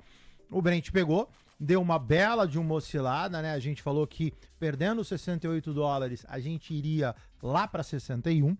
Então o Brent, por enquanto, está se segurando, né? Lamentavelmente, no quesito altista, está se segurando com envelope de baixa. Então, na verdade, o que está acontecendo é o petróleo bateu ali na questão do 68 e lateraliza. Cai, lateraliza, você já sabe o que acontece. Então, se o Brent não reverter efetivamente e o petróleo der uma pancada, ou seja, dar uma subidinha 70, 71, $72, essa figura de envelope de baixa vai sustentando a queda, jogando o petróleo para baixo de 68. 10h15, tá anotado.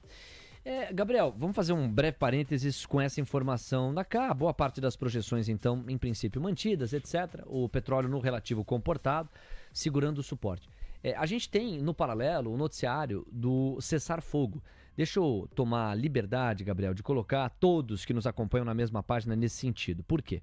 Amigos, os Estados Unidos levaram oficialmente a proposta de cessar-fogo aceita pela Ucrânia à Rússia nas últimas horas. Vamos fazer o compartilhamento aqui da imagem e aí a galera vai acompanhar com a manchete na tela. Tá aqui, ó. É um destaque que tá lá na CNN. Então, ó, avançando direto para o contexto, a diplomacia americana apresenta nesta quarta-feira ao Kremlin a proposta de paz aceita na terça ontem pela Ucrânia, durante negociações realizadas na Arábia Saudita. Os representantes de Kiev entraram para a reunião levando a proposta de uma interrupção temporária dos ataques aéreos e marítimos. No entanto, nas linhas de frente e por terra, os combates continuariam. Ao final do encontro, que durou mais de 9 horas, a delegação ucraniana aceitou os termos apresentados pelos americanos. Um cessar-fogo completo, também na terra, não só com a paralisação dos ataques aéreos e marítimos, mas também por terra. Isso aconteceria de maneira imediata e por 30 dias, podendo haver prorrogação. Aspas. Agora vamos levar essa proposta aos russos e esperamos que eles digam sim à paz. A bola agora está na quadra deles. Fecha aspas para o que afirmou o secretário de Estado americano Marco Rubio logo após o encontro. Lembrando que os ucranianos estão tendo que ceder, tanto nas condições do cessar-fogo, quanto numa condicionante, que é a exploração de metais raros por parte dos americanos em território ucraniano. Algo para o que os ucranianos já acenaram positivamente. Então, Gabriel, por que eu fiz questão de colocar todo mundo na mesma página? Porque a qualquer momento nós podemos ter, se os russos aceitarem, o cessar-fogo que paralisa por 30 dias prorrogáveis em todos os âmbitos e dimensões o confronto entre os dois países. E certamente isso levaria uma pressão baixista para o petróleo, aqui por excelentes razões humanitárias, convenhamos. Bom, Léo, acho que antes da gente comentar isso, né, de fato tem que se enfatizar que, olhando de uma forma humanitária, né, isso aqui é uma notícia maravilhosa, né? Então, você ter o cessar-fogo de uma guerra que já dura 3 anos, que já trouxe destruição a um país todo, é muito positivo aí, para que a gente caminhe para um mundo um pouco mais tranquilo, né, e um pouco mais previsível do que o que a gente vive hoje. De forma direta no mercado, isso aqui é um efeito que a gente chama de efeito deflacionário, né? Por quê? São alguns pontos. Primeiro, a questão do petróleo, né, que acaba sendo uma commodity muito ligada a esses ruídos, né? Então, a gente sabe que a Rússia é um grande produtor de petróleo, a Rússia volta para o mercado internacional, né? Então, porque a derivada segunda de um cessar-fogo é você cair com as sanções econômicas. Caindo com as sanções econômicas, a Rússia volta a ser um grande supplier de commodities no mundo. Então, petróleo cai, fertilizante cai. Se fertilizante cair, você tem uma inflação de alimentos reduzindo, que é um problema sério. A inflação de alimentos, a gente fala muito aqui no Brasil, né, de como tá caro, né? Até o nosso presidente faz alguns comentários ali sobre, né, o ovo, a galinha, enfim, tudo isso. Só que é um fenômeno global. A inflação de alimentos, ela não é um problema restrito ao Brasil. Eu diria para você que no Brasil a gente está vivendo até de uma forma mais suave do que em outros países. Então, você ter um cessar-fogo disso atinge diretamente a questão dos alimentos, porque você está reduzindo o preço dos fertilizantes. A Rússia, ela tem ela é uma das maiores exportadoras de potássio no mundo todo. Isso é muito importante, não só ela, como ali aquele país satélite chamado Bielorrússia, que também funciona como um amigo ali, um irmão da Rússia. Então, tudo isso, você tem essa situação que é muito positiva, e isso pode trazer para os mercados um forte rally, né? Então, a gente está vendo hoje um dia de maior, né, otimismo, maior recuperação dos mercados, especialmente nos Estados Unidos. Ontem a bolsa estava caindo muito, depois quando veio com essa notícia do cessar-fogo, o índice lá fora voltou bastante, então ele chegou a não cair tanto quanto ele estava caindo, e isso pode voltar a trazer alguma certa estabilidade para os índices dos Estados Unidos. Então, a gente ficar atento, porque isso pode ser um trigger muito importante para o nosso mercado hoje e nos próximos dias, Léo. E é muito bom quando tem esse alinhamento, né? Você tem um viés humanitário e social muito melhor se a guerra parar, ainda que em condições desfavoráveis para muitos analistas contra os ucranianos, que vão ter que ceder muito provavelmente parte dos seus territórios e afins. Mas isto posto, o fato de parar de ter trocação de explosão, bomba, drone, tiro, morte e etc., certamente do ponto de vista humanitário nos leva a uma comemoração, ainda que em condições desfavoráveis para os ucranianos que tiveram seu terreno invadido. Mas isso posto, nós teríamos um incentivo humanitário associado a um incentivo econômico, porque um petróleo mais baixo é deflação, como você inaugurou o comentário, estrutural para o mundo. Em alguns países, os Estados Unidos em especial, esse efeito é imediato.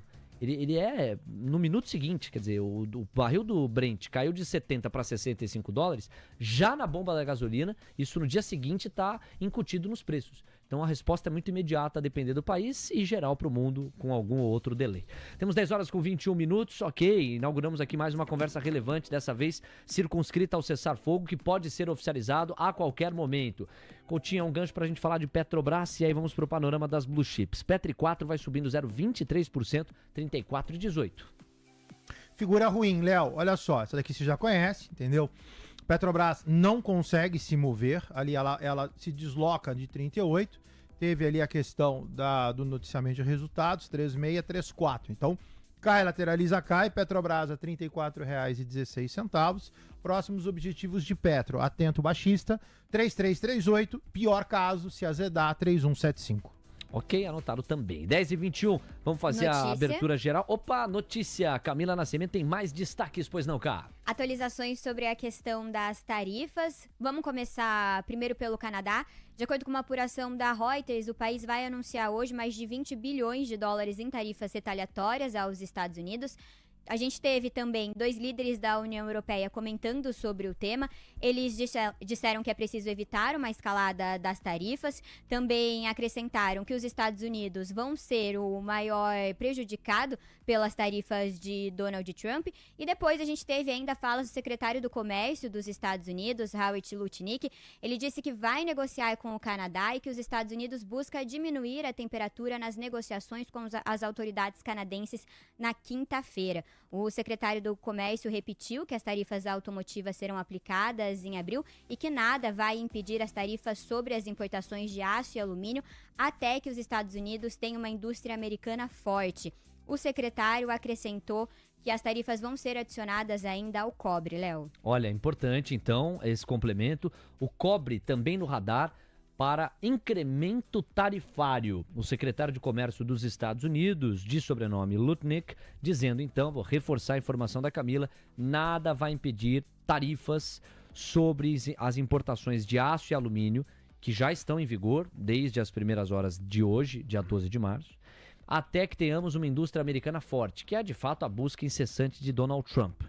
E neste bojo das mordidas tarifárias, pretende adicionar o cobre, o governo americano. O cobre também passaria a ter taxação. Vamos adicionar cobre nesta sexta. Bom, temos assuntos para tratar de novo. Iria eu fazer aqui a abertura geral das Blue Chips, mas o Trump, ou o governo Trump, pede passagem. Gabriel, eu tenho aqui até a notícia para ajudar na contextualização, eventualmente aqueles que não estão na mesma página. Então, olha essa manchete aqui, Gabriel, fica atenta nela, porque é com base nesse highlight que eu vou pedir para você comentar as falas do secretário do Comércio americano. Tarifas de Trump contra aço e alumínio já estão em vigor. Segundo o governo norte-americano, taxas serão impostas sobre todos os países sem exceções ou isenções. Inclusive o Brasil, tá, gente? Já começa a nos atingir. E aí lembra que no fim do dia você pune o consumidor americano. É contraintuitivo, mas fácil de enxergar se você explica. Então vamos supor que o aço sai aqui do Brasil em R$100. E que vamos trabalhar com real para ficar mais fácil. E ao chegar nos Estados Unidos, antes ele ia a 110, agora ele vai a 150, vamos exagerar. Então, na prática, o que é que isso significa? Que o americano que for comprar o aço brasileiro não vai mais pagar 110, vai pagar 150. Então, no limite, é o consumidor, é a ponta final que vai ter o impacto contra as suas costas. Qual que é a grande aposta do Donald Trump? É reindustrializar os Estados Unidos, reindustrializar a atividade americana com mais ênfase, a fim de retomar vários empregos que são associados mais ao chão de fábrica, que foram perdidos para outras praças globais, em especial o sul asiático. A questão que se coloca para muita gente é, isso não vem do dia para a noite, e a brusquidão com que o Trump está fazendo a guerra tarifária mais bagunça e desancora expectativas do que efetivamente o ajuda a cumprir o seu objetivo. O debate vem daí. Então, para que todo mundo tenha a mesma noção e a mesma informação, as tarifas do Trump contra o aço e contra o alumínio já estão em vigor a partir de hoje.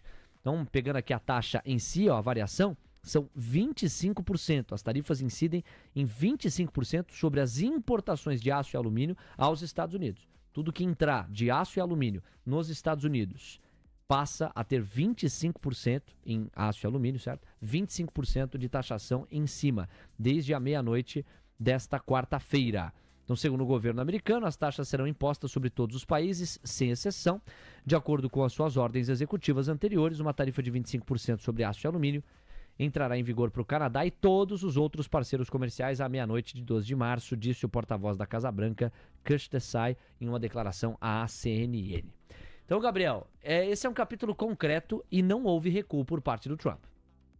Bom, não houve recuo, né? E eu acho que é importante que a gente coloque aqui, né, que nessa situação, né, Léo, por mais que a gente possa fazer uma antecipação, é um cenário de muita incerteza, né? Então, ainda é muito difícil, né, para os agentes financeiros conseguirem precificar como que isso vai impactar as empresas, como que isso vai impactar o mercado, qual que vai ser o preço final, de fato, dos produtos, porque a gente estava até escutando aqui o professor Cabral antes de eu entrar, e ele tem razão. Então, se você começa a tarifar aqui e ali, e você não sabe se você exporta ali ou importa de um país determinado como uma parte para fazer um todo numa indústria nos Estados Unidos, isso pode prejudicar demais. Então, a forma como o Trump tem feito isso, né, então, de uma forma extremamente agressiva, né, vale lembrar, né, que apesar de a gente estar aqui numa frenese, o Donald Trump não tem 2 meses de Casa Branca ainda.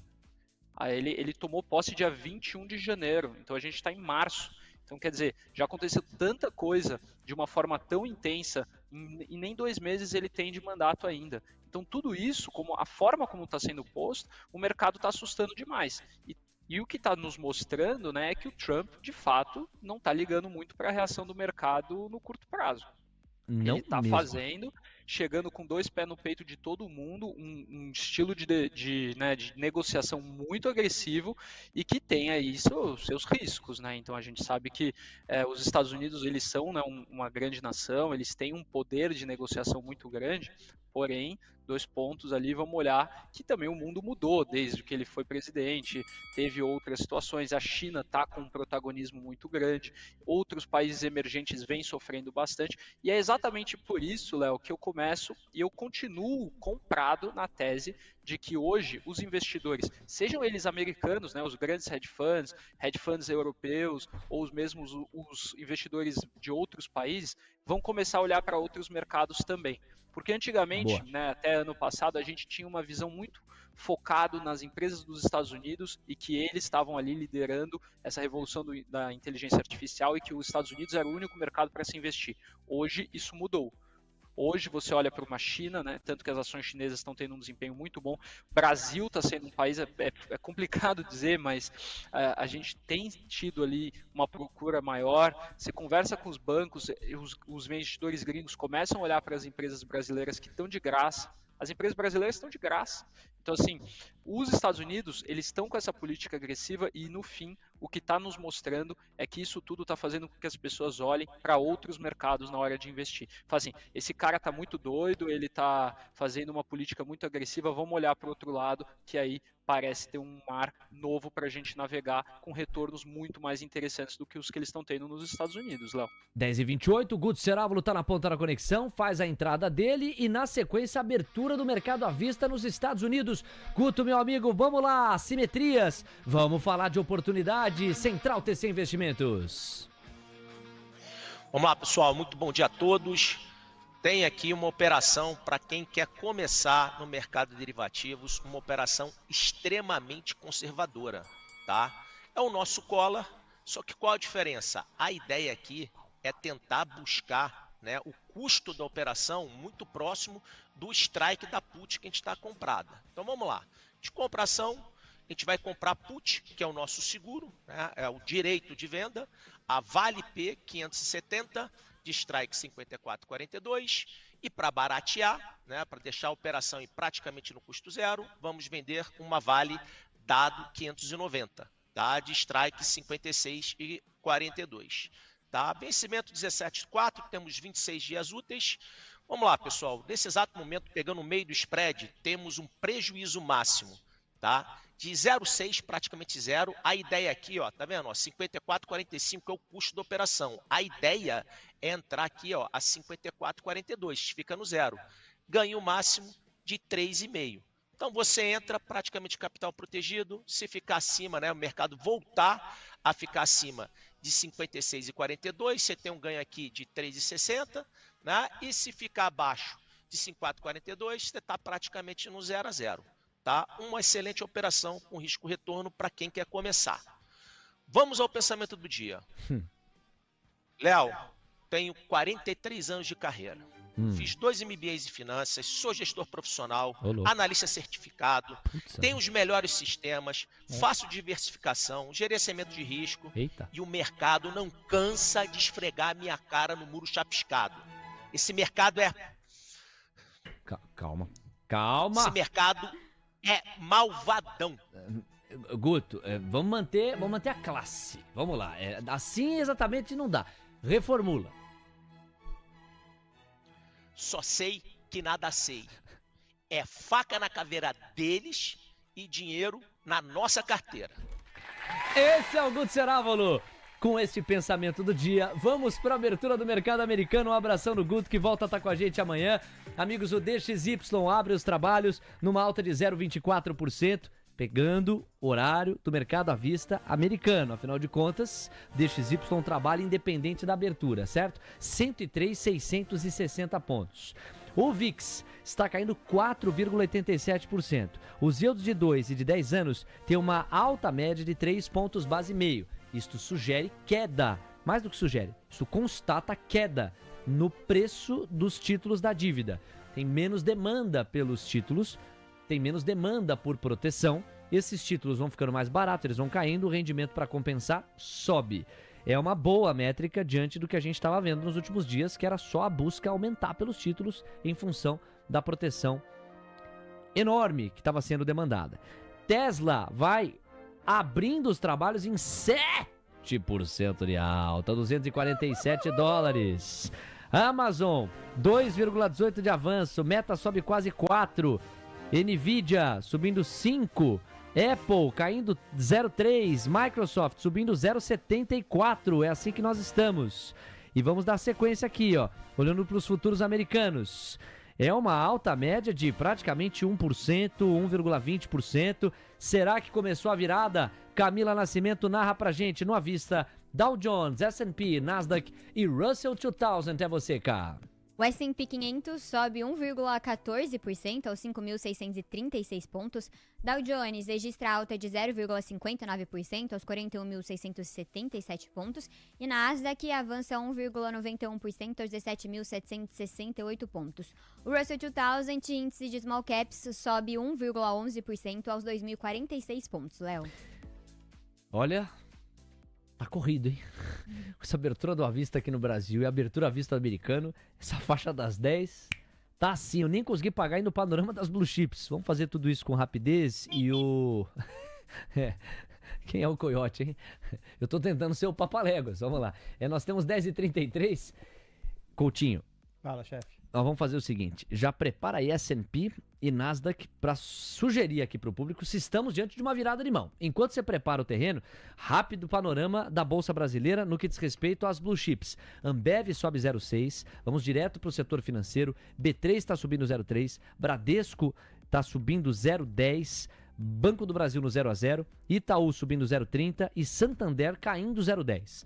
Direto para o quarteto de ferro. CSN cai 1%, Vale cai 1%, Uzi Minas cai 1%. E nós temos também, para além de CSN, Gerdau. Pronto, ó, Gerdau caindo 0,42. Por quê, Léo? Cantamos essa bola aqui, né? Taxação, 25%, aço, alumínio e o quarteto de ferro, em alguma medida, respondendo a isso. Nós temos também Eletrobras caindo 0,05, tá estável a Eletrobras. Elet 3, por exemplo, em 38,95. Embraers caindo 0,10 a 73,13. De lá para Magalu, subindo 3,20% a 8,57. Petrobras, já falamos dela, subindo em média 0,25. Suzano, subindo 0,10. E nós temos VEG para fechar, subindo 1,12% a 47,12. O panorama está entregue. Nos Estados Unidos, sinais de reversão suficientes já estão na mesa? Coutinho fala do S&P primeiro. Alô, Coutinho. Vamos lá, S&P na tela, pessoal. Reversão? Não sei, acho que não. Acho pouco provável. Se você der um reset no gráfico e der um zoomzão, o S&P bateu em cima de um suporte, 5.544. Então tá aqui, ele é baixista. Tá aqui a média de 200, ele pegou, passou do primeiro ponto, foi para a segunda linha, 5.440. Marcelo. Oi, meu amor, fala, meu amor. Tá na média de 200. Já passou da média de 200, meu amor. Mercado tá feio. Mercado tá horroroso, Fiboninha. Posso continuar? Chorou. Quer dizer que eu Chorou, posso pode. continuar. Então vamos lá, pessoal. Fica atento. S&P, para mim, ainda é baixista, tá? Você tem 5.400 como objetivo, 5.200 como objetivo. Hoje, você tem um repique. Então, não muda nada meu racional. Esse cara permanece baixista. Bom, S&P permanece baixista. Nasdaq também? Nasdaq, mesma coisa, Léo. O gráfico praticamente o mesmo, semelhante. Tem uma longa baixa, rompeu a média. Abaixo agora, 17.573. Se você quer saber os próximos pontos desse, 16.795. Nasdaq está mais adiantado, está em cima da segunda, indo para a terceira linha. Direto para Tesla agora, TSLA. Que reversão de Tesla, se é que é reversão. Estamos vendo aqui uma alta de praticamente 7%, agora 8% quase. E Tesla que chegou a 220, se eu quiser arredondar para baixo, está voltando para os 250. Ainda muito longe dos $480, a que chegou a ser cotada no ápice do entusiasmo envolvendo a companhia de Elon Musk. O Coutinho fala. Bora, Tesla tá na tela, Tesla permanece baixista, então, por favor, muito atento, o pessoal fica animado com esses tipos de reversão, mas eu ainda não tenho uma figura. O ativo simplesmente bateu. Aqui você tem uma linha de 50 de um fractal e repica. Mas assim, essa repicada, em função de todo o movimento de baixa, ainda é insignificante. Então, ok, o papel sobe quase 8% no dia de hoje, mas a sua toada permanece baixista e o seu objetivo permanece $186,16. Para fechar, VIX e yields de 10. O VIX está caindo 6,20%. Nós abandonamos os quase 30 pontos a que chegamos e já estamos próximos de perder os 25. Nós temos 25,28 pontos, 6% a menos para o VIX. Dá para a gente traçar um VIX voltando para a faixa dos 20 pontos no curto ou médio prazo? A priori sim, Léo, dá sim. Olha só, a mágica aqui das linhas, né? O VIX rompeu aquela região de 22 e 23, que é aquela região que a gente tem como panorama de já uma volatilidade alta, já assim uma certa estagnação, um certo medo. Muito pelo contrário, foi até 28,32. 28,32 é esse ponto aqui, ó. Agora o VIX faz um movimento de correção, ele ainda é altista, mas ok, tenho dois candles aqui, não tenho figura gráfica, iria para uma harmônica por enquanto. O VIX poderia ser baixista até o primeiro ponto em 23,20. Harmônica, fractal, abaulamento, o show de vocabulário de Marcelo Coutinho, o rei do Fibonacci. Coutinho, para fechar então, yields de 10. Os yields de 10 estão pedindo 4 pontos base. Qual vinha sendo, tá aí, ó. Qual vinha sendo o jogo dos yields de 10? Envelopes de baixa atrás de envelopes de baixa. Caiu, lateralizou e agora tem disputa pra gente ver confirmação de novo envelope de baixa ou reversão. Perfeito, tá? Isso daí, olha só, eu tenho esse suporte, essa resistência a 4,36, leitura do Léo, você viu que eu até fiquei gago, tamanha proficiência do meu querido Léozinho, cai, corrige, cai, lateraliza, vai testar agora os 4,36, mas sim, baixista, yields de 10, 4,14%, terminaria em 3,99. Muito obrigado na parte que me toca. São 10 horas com 39 minutos. Pronto, Gabriel, abrimos os trabalhos do mercado à vista nos Estados Unidos, cruzamos também com a abertura do mercado à vista aqui no Brasil, porque eu te passo a palavra no momento em que, pós a abertura americana do à vista, temos a curva de juros ainda alta, nós temos 9 pontos base a mais nos prêmios, talvez o qualitativo do IPCA ajude a explicar, queria muito te ouvir a respeito da curva. O dólar aqui está subindo 0,29%, é uma diminuição, há pouco subia 0,50%, e o Ibovespa brigando com o Indifut ainda e conseguindo manter o terreno verde, vai avançando 0,20%, pois não? Bom, Léo, hoje a gente está no cenário oposto de ontem, né? Então a gente está com o índice subindo, o dólar subindo e curva abrindo, né? E aí a pergunta volta a ser quem está mentindo, né? E aí essa briga do índice futuro com o índice à vista nos leva a achar que o índice que está mentindo. No entanto, eu acho que o cenário ele acaba sendo mais ou menos esse mesmo. Acho que ninguém está mentindo hoje, no dia de hoje, porque o dólar faz sentido subir, a gente está com uma inflação aqui que veio acima da expectativa, poder de compra do brasileiro sendo corroído e tudo mais, então faz sentido sim esse dólar com esse IPCA dar essa realizada. A curva de juros, por mais que ela esteja abrindo, né, ela vem caindo bastante já. A gente já vinha conversando, esse fechamento da curva de juros nos últimos dias foi muito intenso. E aí, hoje, um dia normal ali, de você depois de fechar tanto, você voltar um pouquinho, é normal, isso faz parte parte da precificação dos ativos, né? Então, não vejo problema nenhum. Então, com tudo isso somado, o índice no à vista, aparentemente tendo um movimento normal aqui. Se estivesse subindo 1%, aí eu já começaria a ficar um pouco preocupado sobre essa movimentação. Porém, até enquanto eu falo aqui, a gente vê que ele deu uma diminuída nessa alta. Pode ser que a gente tenha um dia aí mais próximo do 0 a 0, a depender dos eventos que podem acontecer ao longo do pregão, né, Léo? Então a gente pode ter alguma coisa que suscite aqui um viés mais tomador de risco, um viés menos tomador de risco. Temos resultados de empresas também que estão fazendo preço. Então, tudo isso somado, a gente pode ter aí um movimento um pouco mais para um lado ou para o outro. Pois é.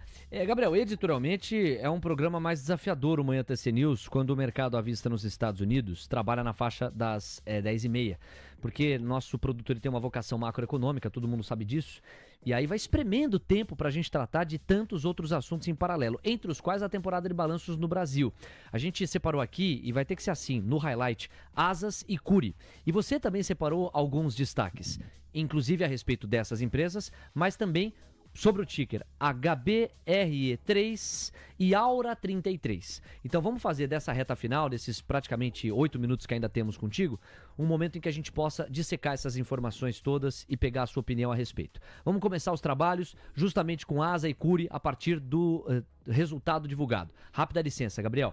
Asas divulgou o resultado, registrando lucro de 168,9 milhões de reais no quarto trimestre, uma queda de 36% em um ano. O EBITDA recorrente ficou em 519,2 milhões, uma alta de 4%, e a receita líquida avançou 13,4% a 3,403 bilhões. Vou pedir uma ajuda aqui para Camila, para a gente ver a cotação de Asa nesse momento em que falamos, 10 horas com 42 minutos, já tempo suficiente para o mercado decidir se premia, se pune ou se observa apenas o papel de Asa. Fala aí, Cá. Asa está despencando 7,23% aos R$ 24,52, Léo. Dá para dizer que houve coerência com essa manchete ruim, não é? Uma queda de 36% praticamente no lucro. O olhar de Gabriel Junqueira, que vai ser complementado pelo gráfico de Asa 3. Vai lá, Gabriel.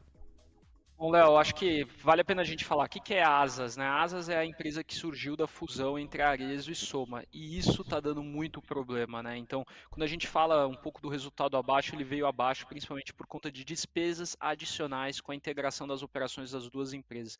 Então, realmente, toda aquela parte da sinergia que foi discutida no M&A não está acontecendo. As empresas estão tendo muita dificuldade, principalmente de cultura empresarial, toda essa questão da integração entre as marcas.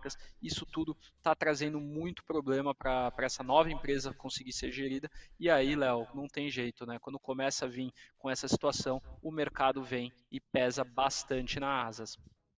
Essa coisa de abra suas asas, solte suas feras, para um eventual voo, quase como Biafra cantaria, voar, subir, fica limitada diante de um fundamento deteriorado como esse, o Gabriel há pouco sintetizou. Vamos ver no gráfico se o negócio é abra suas asas, solte suas feras, ou fecha suas asas e proteja-se.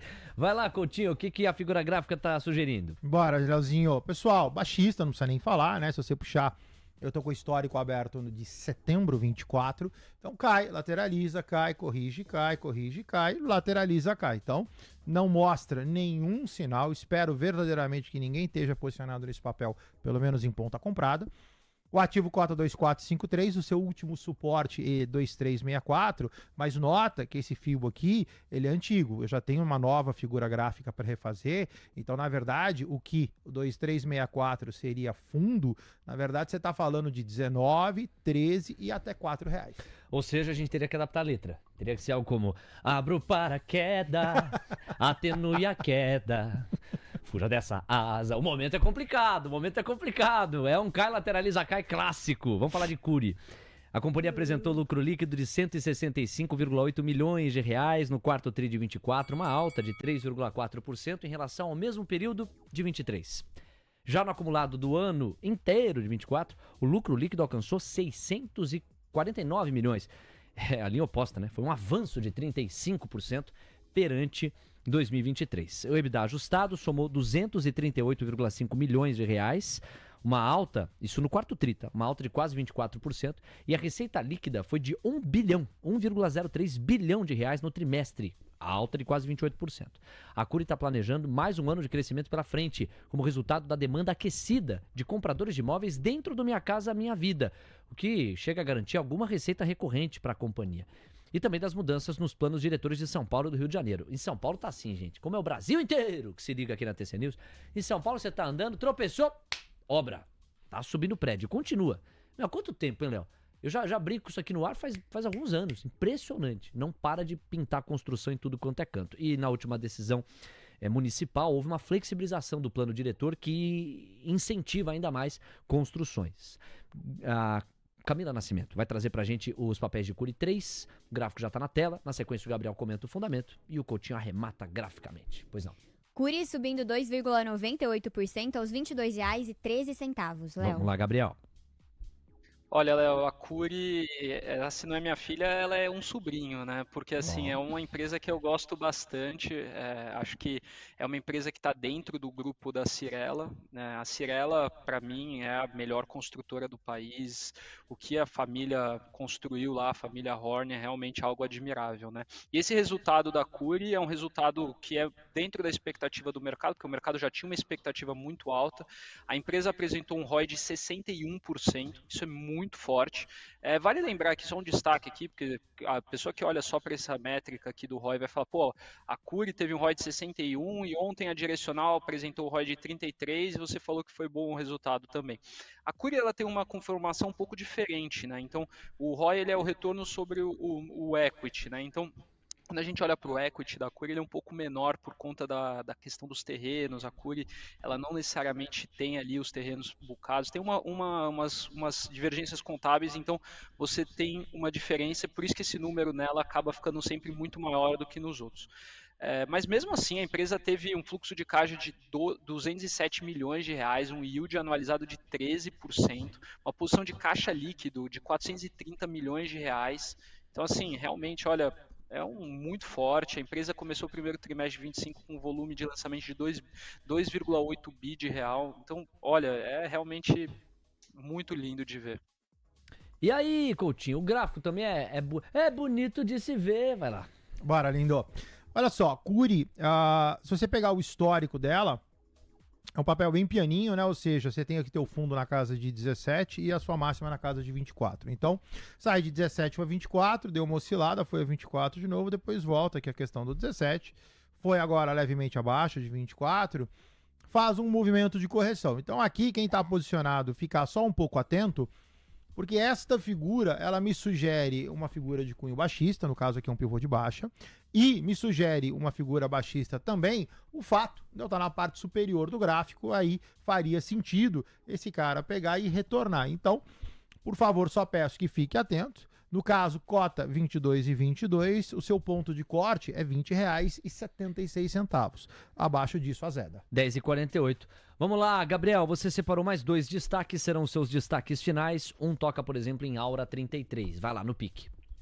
Pois é, Léo, basicamente aqui o BTG Pactual ele fez um relatório falando muito sobre a Aura 33, é uma empresa que teve uma valorização nos 12 meses incrível de 160%, isso acontece muito em função de uma tempestade perfeita na Aura, né? Então você tem resultados muito bons, você tem uma variação cambial favorável, a Aura, para quem não está familiarizado com o case, é uma mineradora de ouro e cobre, então uma empresa que tem ali, né, o dólar como uma ponta muito importante na hora de precificar a sua commodity, e o ouro, principalmente ele ali, não para de subir, é uma commodity aí que está ganhando muito espaço, então tudo isso indica para uma empresa que tem ganhado espaço na parte operacional, com novas minas trabalhando, abrindo novas minas também, a commodity produzida não para de subir, então a tempestade perfeita, a Aura segue muito bem, obrigado, acho que é uma empresa que deve ter um ano de 2025 ainda melhor do que ele teve em 2024. Se o preço dela já atingiu o topo, o BTG colocou ali um target price de R$ 38,00. Eu acho que se o ouro continuar subindo, rasgar aquela parte ali de 3 mil dólares a onça, a gente pode dar uma olhada aí que essa Aura para 60 é 2 palitos, né?